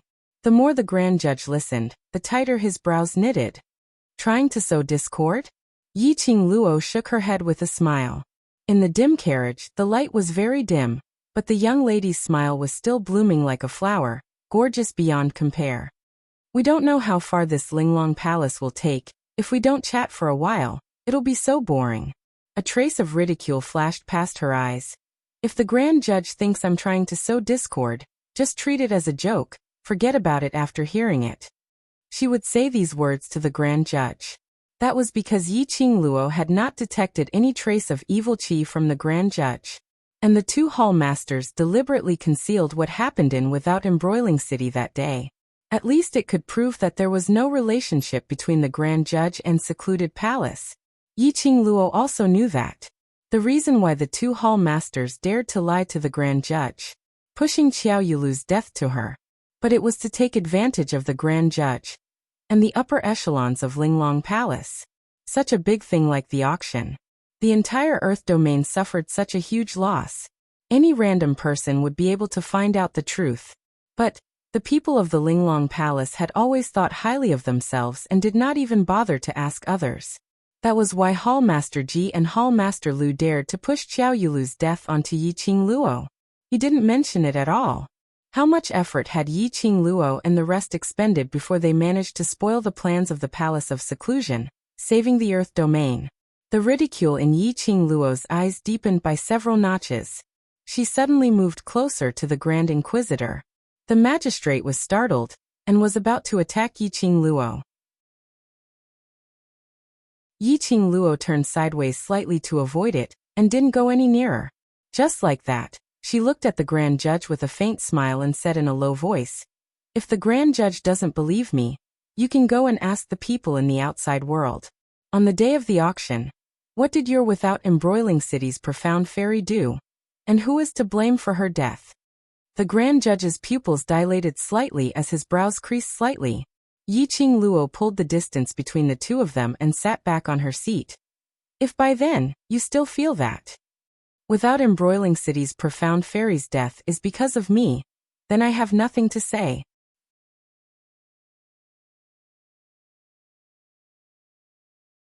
Chapter 4097. But he had to admit it. Her heart was shaken by Yi Qingluo's words. After all, she was indeed disappointed with Hall Master Ji and Hall Master Lu's actions. Furthermore, the hatred these two had towards Yi Qingluo was too obvious. For some unknown reason, the thoughts of what Yi Qingluo had said in the Qiao residence, in the room where Muqiulan died, surfaced in his mind. If someone really framed me, then your Linglong Palace is just a pawn in their hands. Chess piece. Could it be that the Linglong Palace had really been used as a chess piece to deal with Yi Qingluo? No, to say it was to deal with Yi Qingluo. It would be more accurate to say it was to contain Yi Qingluo. After all, the powerhouse behind Yi Qingluo wasn't just the Hell Palace, there was also the Qiao family from the Earth domain. And her biggest backing, the Imperial Palace. She was Di Zun's woman. If the Linglong Palace Hall really did something outrageous, they would definitely be killed. The Overlord would definitely not let the Linglong Palace off, no matter how high the status of the Linglong Palace was in the land. But if the Overlord really wanted to use his full strength, the Linglong Palace would not be able to withstand it. For the Great Justice to be able to reach his current position in the Linglong Palace, he naturally had some brains. Although on the surface, he was unmoved by Yi Qingluo's words. But in his heart, he had more or less taken Yi Qingluo's words to heart.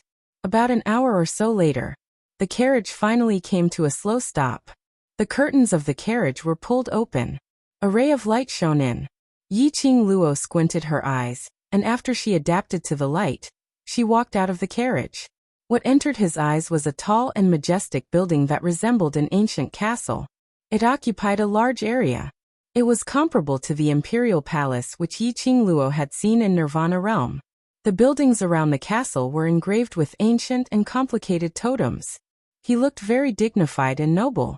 On the outskirts of the ancient castle, more than a dozen Linglong Palace's disciples dressed in lotus green robes were patrolling back and forth. Welcoming them were a few older women who walked out of the castle. The women's robes were similar to the disciples' robes. However, compared to ordinary disciples, their embroidery patterns were much more exquisite.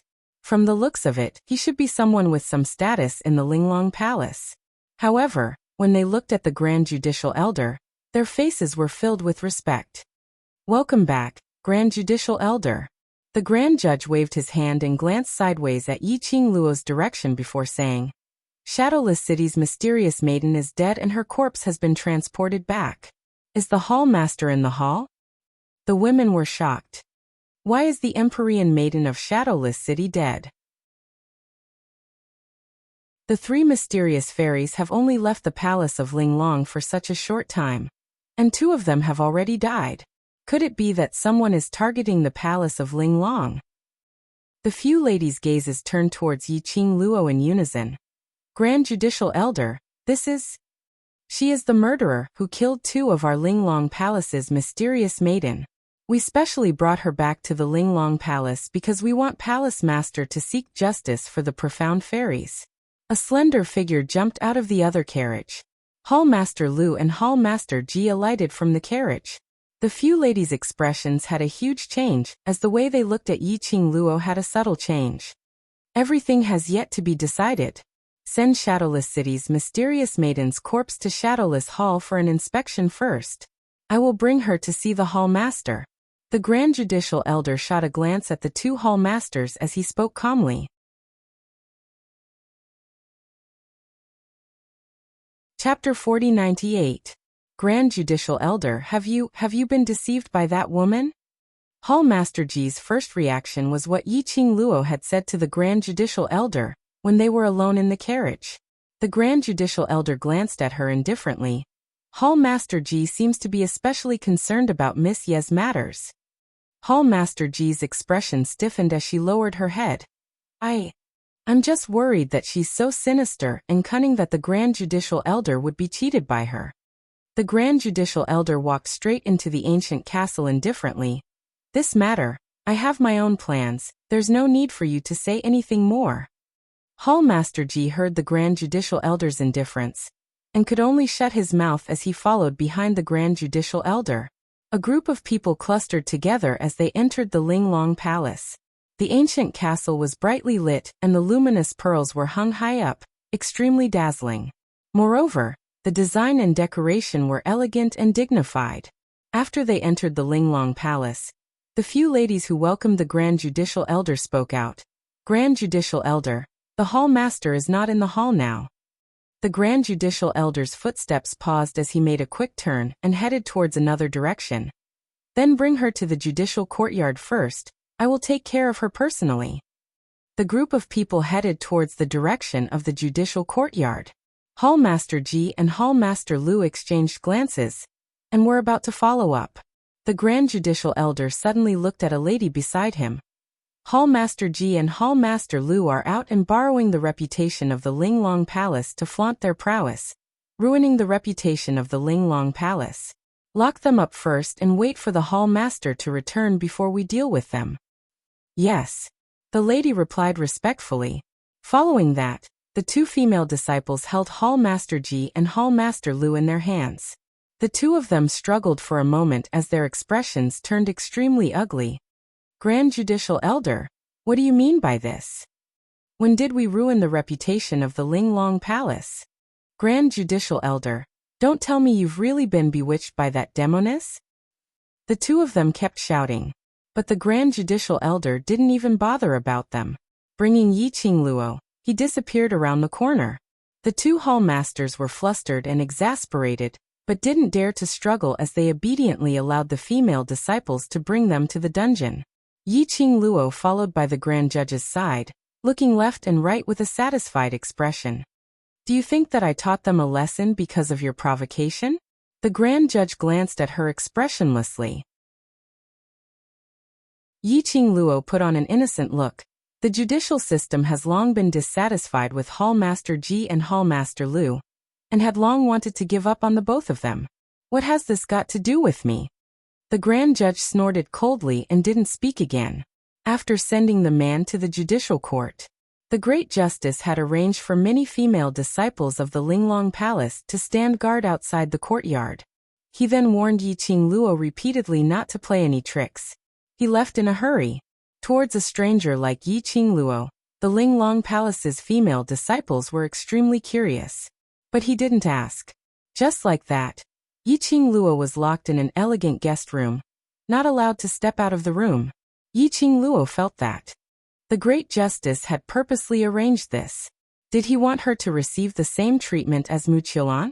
The chief judicial officer had either left to look for the palace master of the Linglong Palace, or to ask her about what she had said in the carriage. Yi Qing Luo wasn't anxious at all. She laid quietly on the bed, crossing her legs, and had no intention to escape from the room, just as she was locked in the room for about 1 hour.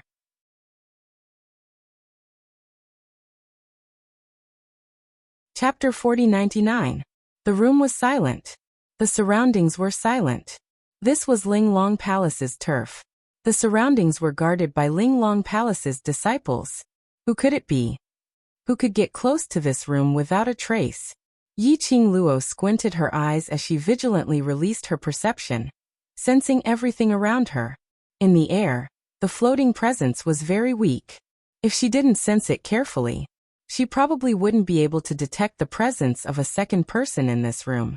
Since you're here, why hide your head and show your tail? Yi Qing Luo spoke coldly with a solemn expression. She sat by the side of the bed, not heading towards the direction of her senses. Her eyes stared at that direction without blinking. After several breaths of silence, a black figure slowly entered her sight. That figure was tall and his footsteps were light and slow. He walked over. He stopped by the side of the bed, 5 steps away from her. His entire body was shrouded in a black robe, concealing his face. Faintly, a pair of cold and dignified eyes could be seen. His entire body was emitting an extremely powerful oppressive aura. He looked mysterious, powerful and unfathomable. After Yi Qing Luo saw the person in front of her clearly, the solemn expression on her face froze. Her lips curled slightly as she gave a smile which didn't look like a smile. Palace Lord of Seclusion Palace, I didn't expect to be you.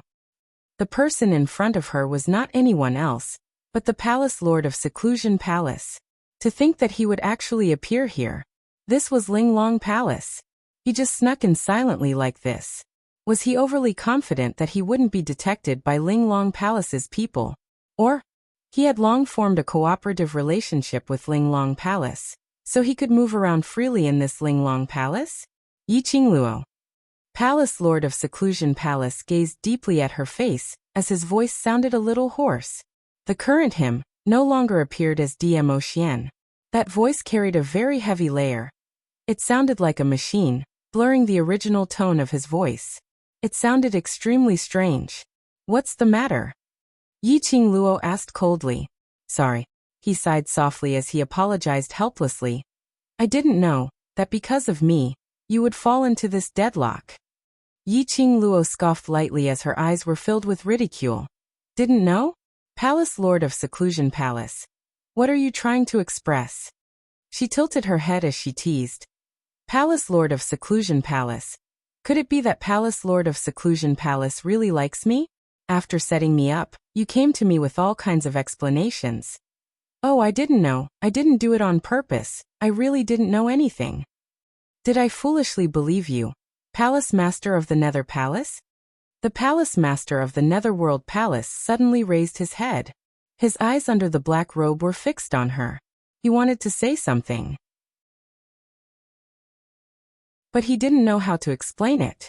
I really don't know anything about this. What I said to you was from the bottom of my heart. The Palace Master of the Netherworld Palace said helplessly in the end. After a pause, he lowered his head, and his voice became suppressed. Regardless of whether you believe me or not, I still want to explain it to you clearly. Lord, Qing Palace, Ling, Palace, Lord, Ling, Long Palace, Long Palace, Palace Palace. Palace Lord of Seclusion Palace's eyes under the black robe shut tightly, not willing to look at the young lady's mocking gaze. He really didn't expect this. How could things be so coincidental? So coincidental that everything seemed to have been arranged long ago.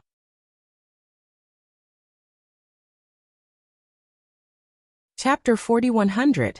He was able to leave the secluded palace quietly under his master's eyelids and meet Yi Qingluo. All these were actually all arranged by his master.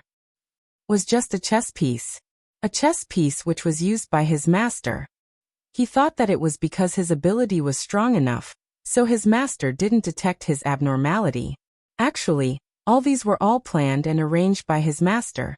Secluded Palace Lord's heart was filled with guilt because of his own self-righteousness, causing Yi Qingluo to be unable to explain clearly that when Mu Qiulan died, she was with him, to a place like Linglong Palace. If master wanted to deal with her, her situation would probably be very dangerous. Thinking of this, the Palace Lord of Secluded Darkness Palace clenched his fists tightly, as though he had made up his mind. Yi Qingluo, as long as you explain clearly that when Mu Qiulan died, you were with me, then Linglong Palace has no right to imprison you here. He looked at Yi Qingluo, and under the black robe, his eyes could be seen faintly, revealing an earnest expression. I'll go explain clearly to the Lord of Linglong Palace. Yi Qingluo didn't reply but raised her slender brows with a smile which didn't look like a smile, as she crossed her arms and smiled at him. Secluded Palace Lord's body turned stiff. You don't believe me? Yi Qingluo laughed lightly, and her smile was filled with ridicule. You think I'm saying this to you on purpose, right? The palace master of Secluded Darkness Palace suddenly laughed. That low, hoarse and mechanical, heavy metal voice. When he laughed, it was extremely ear-piercing. It was like a sawtooth scraping heavily in the eardrums. He was laughing. Yi Qingluo was laughing too. Only the meaning of their smiles were totally different. One ridiculed. Another was bitter. It wasn't that Yi Qingluo didn't hear the bitterness in his laughter, but she didn't take it seriously. Her lips curled as the corners of her lips curled into a faint smile. Yes, I indeed don't believe you. The tall figure of the palace master of the Netherworld Palace bent down slightly. It was as if something was pressing heavily on his body, making him unable to straighten his back. Pain and bitterness encircled his entire body. She really didn't believe him. She really thought that he was just trying to gain her favor by saying those words. He in Yi Qingluo's heart. He really wasn't anything. Yi Qingluo fixed her gaze on the man in front of her.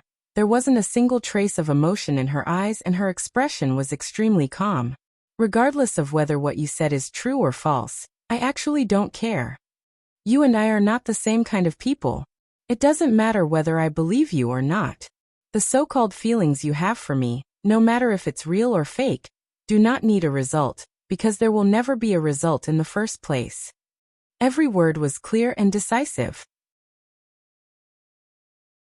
To the palace master of the Palace of Gloomy Darkness. They were enemies to begin with. Even without D.M. Xian's existence, there would be no result between them. Right from the start, Yi Qingluo didn't have any extra feelings towards him. At most, he would only remember that he had once told D.M. Xian the place where she was locked up, allowing D.M. Xian to save her in time. That was just a favor. There was nothing else. Ha. Ha ha. The chest of the palace master of the Netherworld Palace heaved. The surroundings were overflowing with black qi. His hoarse laughter was filled with bitterness. You're really heartless, but my heart just can't make me give up on you. His black robe fluttered, like the ink-stained clouds, slowly dispersing.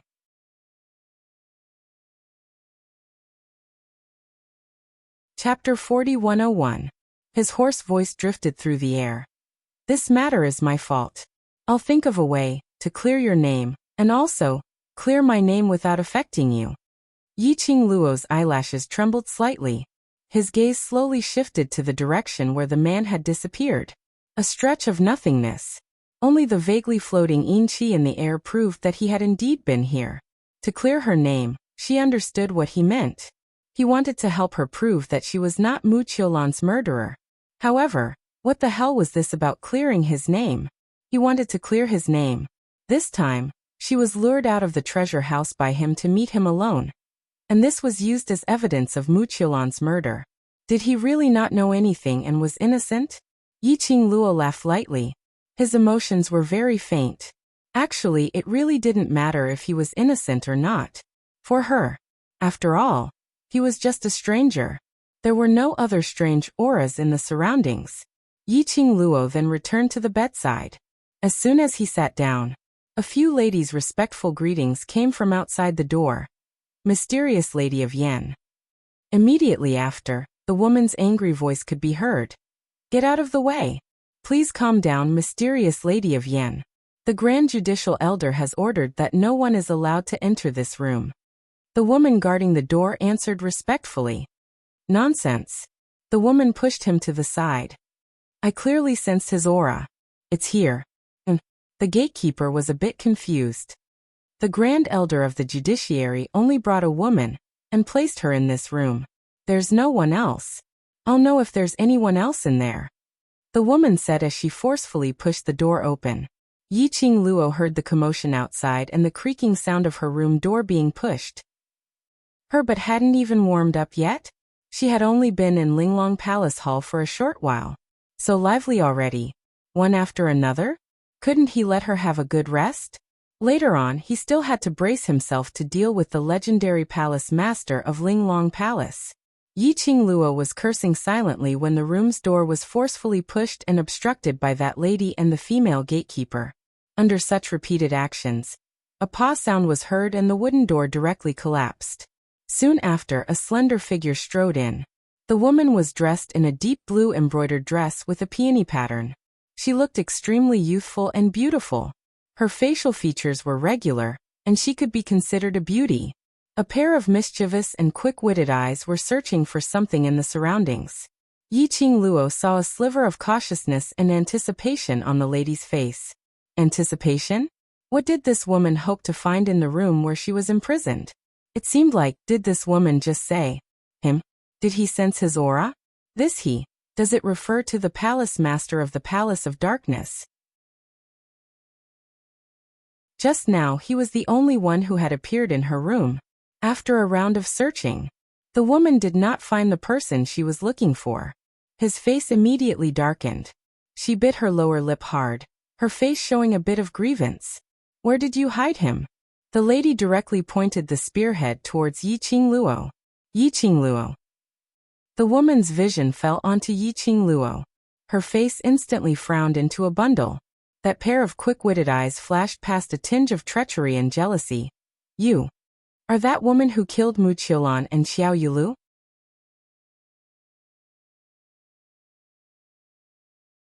Chapter 4102.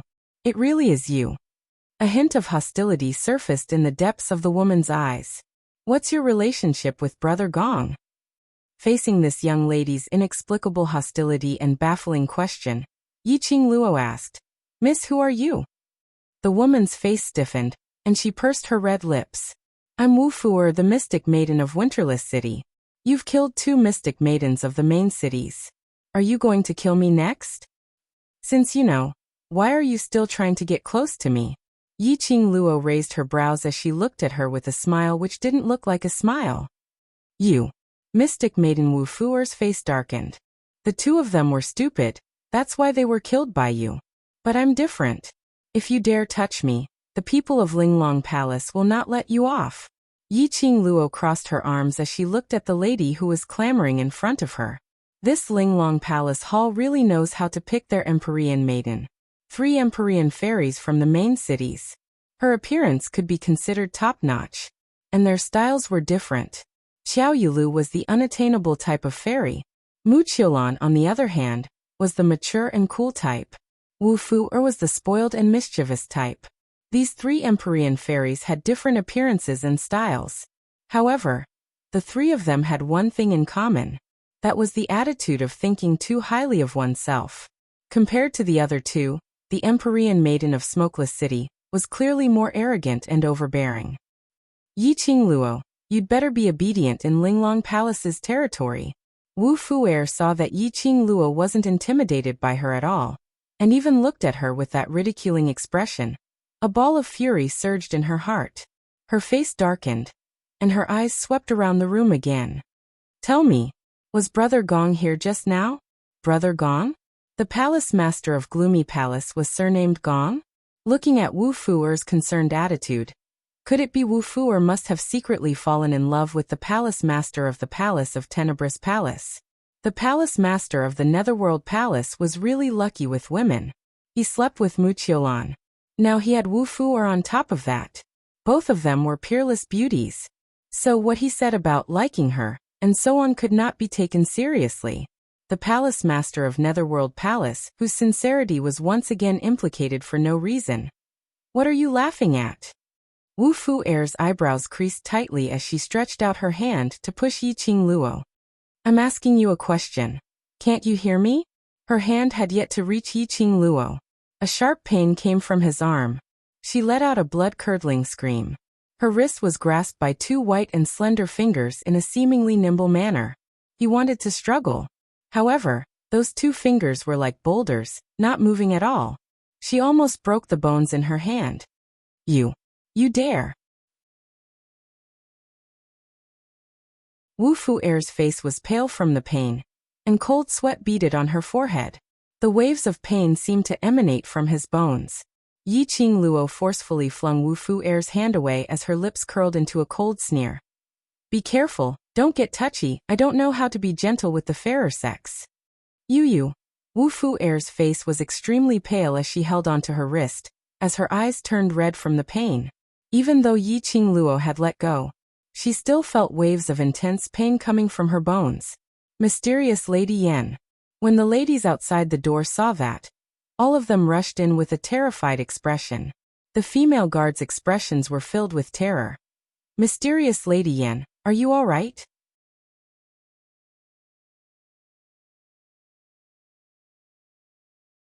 Chapter 4103. Hearing Wu Fu'er's order, Wu Fu'er's eyes widened. The female gatekeepers looked at each other. For a moment he could not make up his mind. After all, Yi Qingluo was brought back by the Grand Magistrate. They only asked them to look after Yi Qingluo and not allow her to leave the room. There was no need to interfere with anything else. But they did not dare to disobey the orders of the mysterious Lady of Yama. On one side was Yan Zuanv, and on the other side was the Great Justice. This put them in an extremely difficult position. The female gatekeepers did not move. To Wu Fu'er, this was akin to giving Yi Qingluo a tight slap on her face. Immediately her face darkened. Are you all dead? Can't you hear me? The female gatekeepers hesitated. After weighing the pros and cons, they still flocked towards Yi Qingluo. 10 overladies immediately surrounded Yi Qingluo. One of the women advised in a low voice, Miss Yi, Yan Xuannu is the granddaughter of our Wu Yan Hall's Wu Yan Hall master. If you want to be safe and sound in Linglong Hall, you better apologize to Yan Xuannu and give in. Granddaughter? This Wu Fu'er was actually someone from the Linglong Palace? She had thought that the 3 Empyrean fairies of the Earth Realm were chosen by the major forces and families of the 3 main cities. It was no wonder that Wu Fu'er's temper and arrogance were so much more flamboyant than the other 2 Empyrean fairies. As it turned out, their backer was the Linglong Palace Hall. The few ladies took action at the same time, and were about to seize Yi Qingluo. Ah! Several screams rang out. Wu Fu'er's smug smile froze on her face. In his ears there were screams. Following that, many lotus green figures flew backward and crashed into her. Yi Qingluo. Wu Fu'er's expression darkened. She stomped on the ground and flew into the air. Those Linglong Palace's disciples who were sent flying, all fell to the ground. Wu Fu'er didn't even look at those people. Her 5 fingers formed into claws and turned into sharp blades. They were like fine iron and cold ice, reflecting a piercingly cold light. Her figure moved, and she had already overtaken Yi Qingluo. His attack was filled with killing intent. It was obvious that he was furious. The violent and sharp profound light was filled with killing intent. Damn Yiqing Luo. How dare he be so arrogant? She had been slapped in the face again and again, making her lose face. He would let her know the consequences of being arrogant. The falling profound rays and the attack which was filled with murderous intent made Yiqing Luo's slender brows rise again. Wu Fu-er was slightly more powerful than the other two mysterious fairies. The claw came down. It carried a majestic and thick profound energy. If it wasn't for Yiqing Luo's quick reaction, this claw could probably leave a huge hole in a person's body. Yiqing Luo took half a step back. Her fingertips moved slightly, and the enchanting red light in her hand swept out in an alluring arc. It was like a blazing flame, burning brightly. In an instant he blocked Wu Fu-er's sharp claws. Wu Fu-er was shaken by the Xian energy. The expression on his face became more and more sinister. Her delicate little face became ferocious. All right. Good. Good job. This was the first time that Wu Fu-er, who was used to being domineering in the Linglong Hall, had been given the cold shoulder. She had not expected Yiqing Luo's guts to be so unyielding, totally not playing her cards according to the norm. The moment he made his move, she had no way out. If she retreated, she would be unwilling. Moreover, her reputation would be swept away.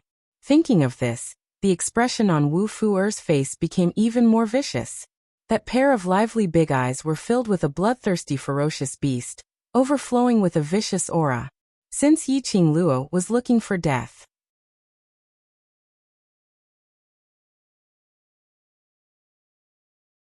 Chapter 4104. The female disciples of the Linglong Palace, who had been blasted out of their rooms and were lying on the ground, looked at the scene before them anxiously. The maid who had followed Wu Fu-er left quietly and ran towards the direction of the judicial courtyard. Wu Fu-er's attacks were swift and violent. Every single move was filled with murderous intent, and it became more and more ferocious. It was totally different from her appearance. Yiqing Luo had already seen through Wu Fu-er's attacks after exchanging a few blows with her. And because of that, just as Wu Fu-er attacked again, Yiqing Luo had already made use of her skills to break all her attacks and forced her to retreat several steps. Wu Fu-er's face turned slightly pale. Her chest was heaving up and down due to her heavy breathing. A pair of sinister eyes, like a poisonous snake, stared venomously at Yiqing Luo. Do you still want to fight? Yiqing Luo smiled at Wu Fu-er with a relaxed expression, as though she wasn't affected by Wu Fu-er at all. This was the Linglong Palace after all. It wasn't her turf. Yiqing Luo had no intention to kill. She wanted to make a move to warn the others, in case a bunch of boorish people popped in every few days in the Linglong Palace. She didn't have the time to deal with them. Wu Fu-er only felt that this smile was to humiliate and ridicule her. Her facial features became even more twisted. Slut. She took a deep breath and her profound energy burst forth once again as she charged towards Yiqing Luo.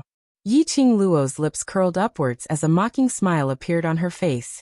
Her hands moved. The glower flame fan on her fingertips opened up.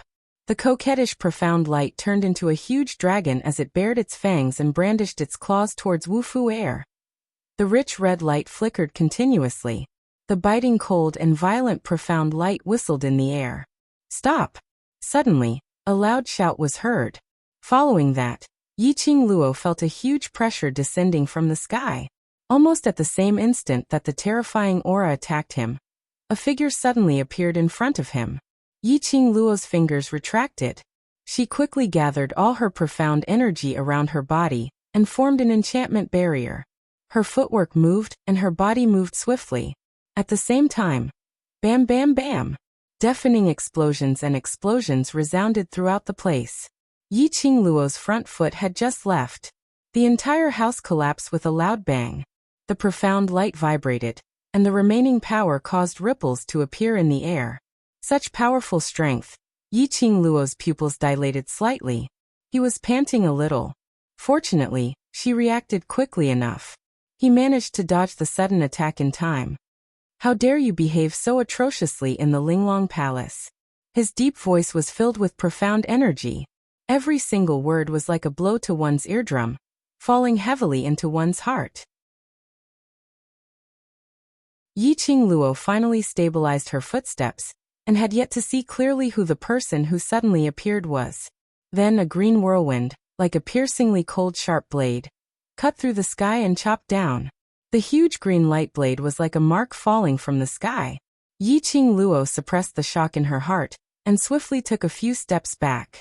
He quickly raised his arm, and the devouring flame fan burst into a blazing red light, blocking the green light blade. When the glowing flame fan collided with the sharp blade, Yi Qingluo only felt a numbness in her arm. Her body was forced to take another step back by this majestic aura.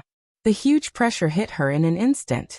Yi Qingluo's face turned slightly pale, and there was a dull pain in her chest.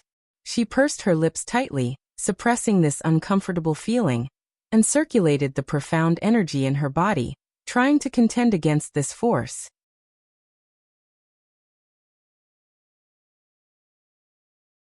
Chapter 4105. Under the confrontation of the two profound energy, there was a loud explosion.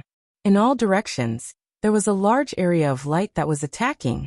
The houses within the radius of 100 miles started to shake. A few cracks seemed to have appeared in the air because of this. Yi Qingluo's breathing was heavy as she pressed her chest and looked towards the direction of the attack. Not far away, a few figures were approaching quickly. Those people were dressed in lotus green robes, which were slightly different from the other female disciples. At the very front was an elder of about 50 years of age who was supporting Wu Fuer with one hand. His hair was tied up neatly, and there was a gloomy air in between his brows. The elderly supported Wu Fuer as his venomous and arrogant gaze shot towards Yi Qingluo. On seeing that Yi Qingluo was safe and sound, there was a slight change in his gaze. She raised her chin slightly as her tone was filled with questions. "Who do you think you are? How dare you behave atrociously in Linglong Hall? How dare you touch the granddaughter of my Yen Free Hall's hall master?" While the elderly was questioning, Wu Fuer pouted as she stretched out her hand in front of the elderly. "Grandmother, look at my hand. It hurts." The elderly held Wu Fuer's wrist as she lowered her head to take a look.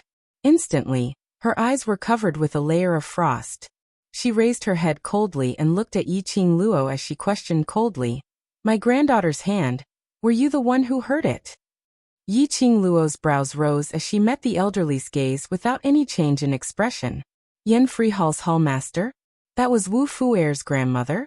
Her place was really bustling. One after another. Even the main hall's hallmaster was here. Then next, would it be Linglong Hall's hallmaster's turn? Yi Qingluo wasn't too clear about Linglong Hall's hierarchy, but she knew that this Yen Free Hall's hallmaster was not on the same level as Hallmaster Ji and Hallmaster Lu. Hallmaster Ji and Hallmaster Lu should be a small hallmaster of a branch hall. And this Yen Free Hall, according to the names of the three main cities in the Linglong Hall, it should be the Linglong Hall's main hall, one of the three halls' hallmaster. From the strength of this hallmaster earlier, the elderly's ability was definitely very strong. At the very least, if they were to fight, she wouldn't be able to gain the upper hand. While she was sizing up the old man, hall leader Wu Yin was also carefully examining her. Towards Yi Qingluo's name, Hallmaster Wu Yin had actually heard of it. However, he did not take it to heart. The real reason he remembered this name, and it was because of this Yi Qingluo who had killed two of Linglong Palace's mysterious maiden. The Empyrean maiden that their Linglong Palace had painstakingly nurtured. It had only been a month since he left the Linglong Palace. Just like that, two people died. Could it be that the next one would be her granddaughter?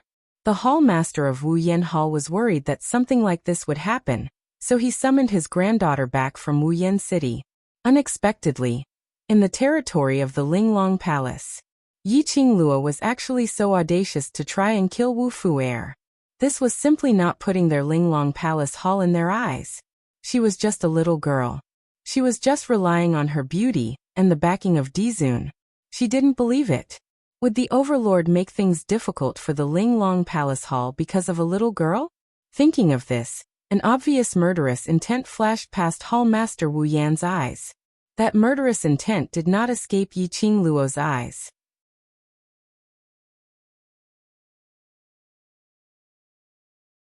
Chapter 4106. Yi Qingluo, you should be clear of your current status. Seeing Yi Qingluo not answering him, Hall Head Wu Yan's expression turned extremely ugly. This was the first time she had been ignored like this. Hearing Hall Head Wu Yan's words, Yi Qingluo's lips curled into a faint smile. His gaze was also very indifferent. He looked at Hall Chief Wu Yan calmly and said, "So what if I am the one who injured him?" Heh, what a great so what if. Hall Leader Wu Yan's eyes were sharp as he sneered. You have the lives of 2 people from Linglong Palace on your back. Now he still dares to behave so unscrupulously and arrogantly in the Linglong Palace. Do you think my Linglong Palace hall has no one? As she spoke, she pushed Wu Fuer towards the maidservant behind her. Following that, his eyes revealed a vicious glint as he laughed sinisterly towards Yi Qingluo. This hall master would like to see what capabilities you have without the overlord by your side. As soon as he finished speaking, she suddenly attacked. His figure was as fast as lightning. Yi Qingluo could only see a shadow flitting past her eyes. Hall Master Wu Yan was nowhere to be seen. She narrowed her eyes and quickly released her perception. He carefully sensed the flow of energy in the air. The moment he released his perception, the corners of her mouth lifted. His footwork moved. In an instant, his figure turned into nothingness. Bang! A loud sound rang out. The place where Yi Qingluo was standing earlier had an obvious dent. Gravel flew everywhere, and the surrounding trees also rustled under the strong wind. Hall Master Wu Yan's face was filled with pride. Just as he was about to clap his hands and retract his profound energy, under the billowing smoke and dust, there was no one floating in the area where she attacked. There were no screams as expected. She didn't frown. Instead, she fixed her gaze on him. Suddenly, his ears twitched, and the expression on his face instantly became sinister and ruthless. Damn it! Hall Master Wu Yan scolded in a low voice. She quickly followed the aura and turned back. But it was already too late. That fiery red figure was extremely fast. With just a few instantaneous steps, not only did he avoid his attack, but he also managed to dodge it. He quickly closed in on Wu Fuer, who was being taken care of by the maidservants in the crowd. Wu Fuer was dumbfounded. Yi Qingluo's speed was extremely fast. In the blink of an eye, she only felt a strong gust of wind coming towards her. There was no reaction. His body suddenly felt light. His neck was grabbed by an ice-cold hand. Wu Fuer's eyes widened in disbelief. In Wu Fuer's heart, his grandmother was the most powerful person in the world. If it wasn't for the fact that Grandma remembered her friendship with the palace master, she wouldn't have been able to find him. The palace lord of the Linglong Palace, even grandmother can take on such a great responsibility. She thought that once Grandma made a move, Yi Qingluo would have no chance to retaliate at all. Then she would kneel and beg for mercy, begging him to spare her life. His heart was filled with beautiful fantasies. But the reality was that she had become his captive. When on earth did Yi Qingluo get past her grandmother's attack and came to her side? She wasn't the only one who didn't notice. Even Grandma didn't notice this. Wu Fuer could not understand. The strength of the grip on her neck made her face flush red. She found it hard to breathe, and the whites of her eyes rolled up. The aura of impending death made her want to cry for help and struggle. However, he couldn't use any strength at all. Yi Qingluo. Not only Wu Fuer was shocked, Hall Master Wu Yan was also shocked. The raging anger in her heart almost swallowed her rationality. Let go of Fuer.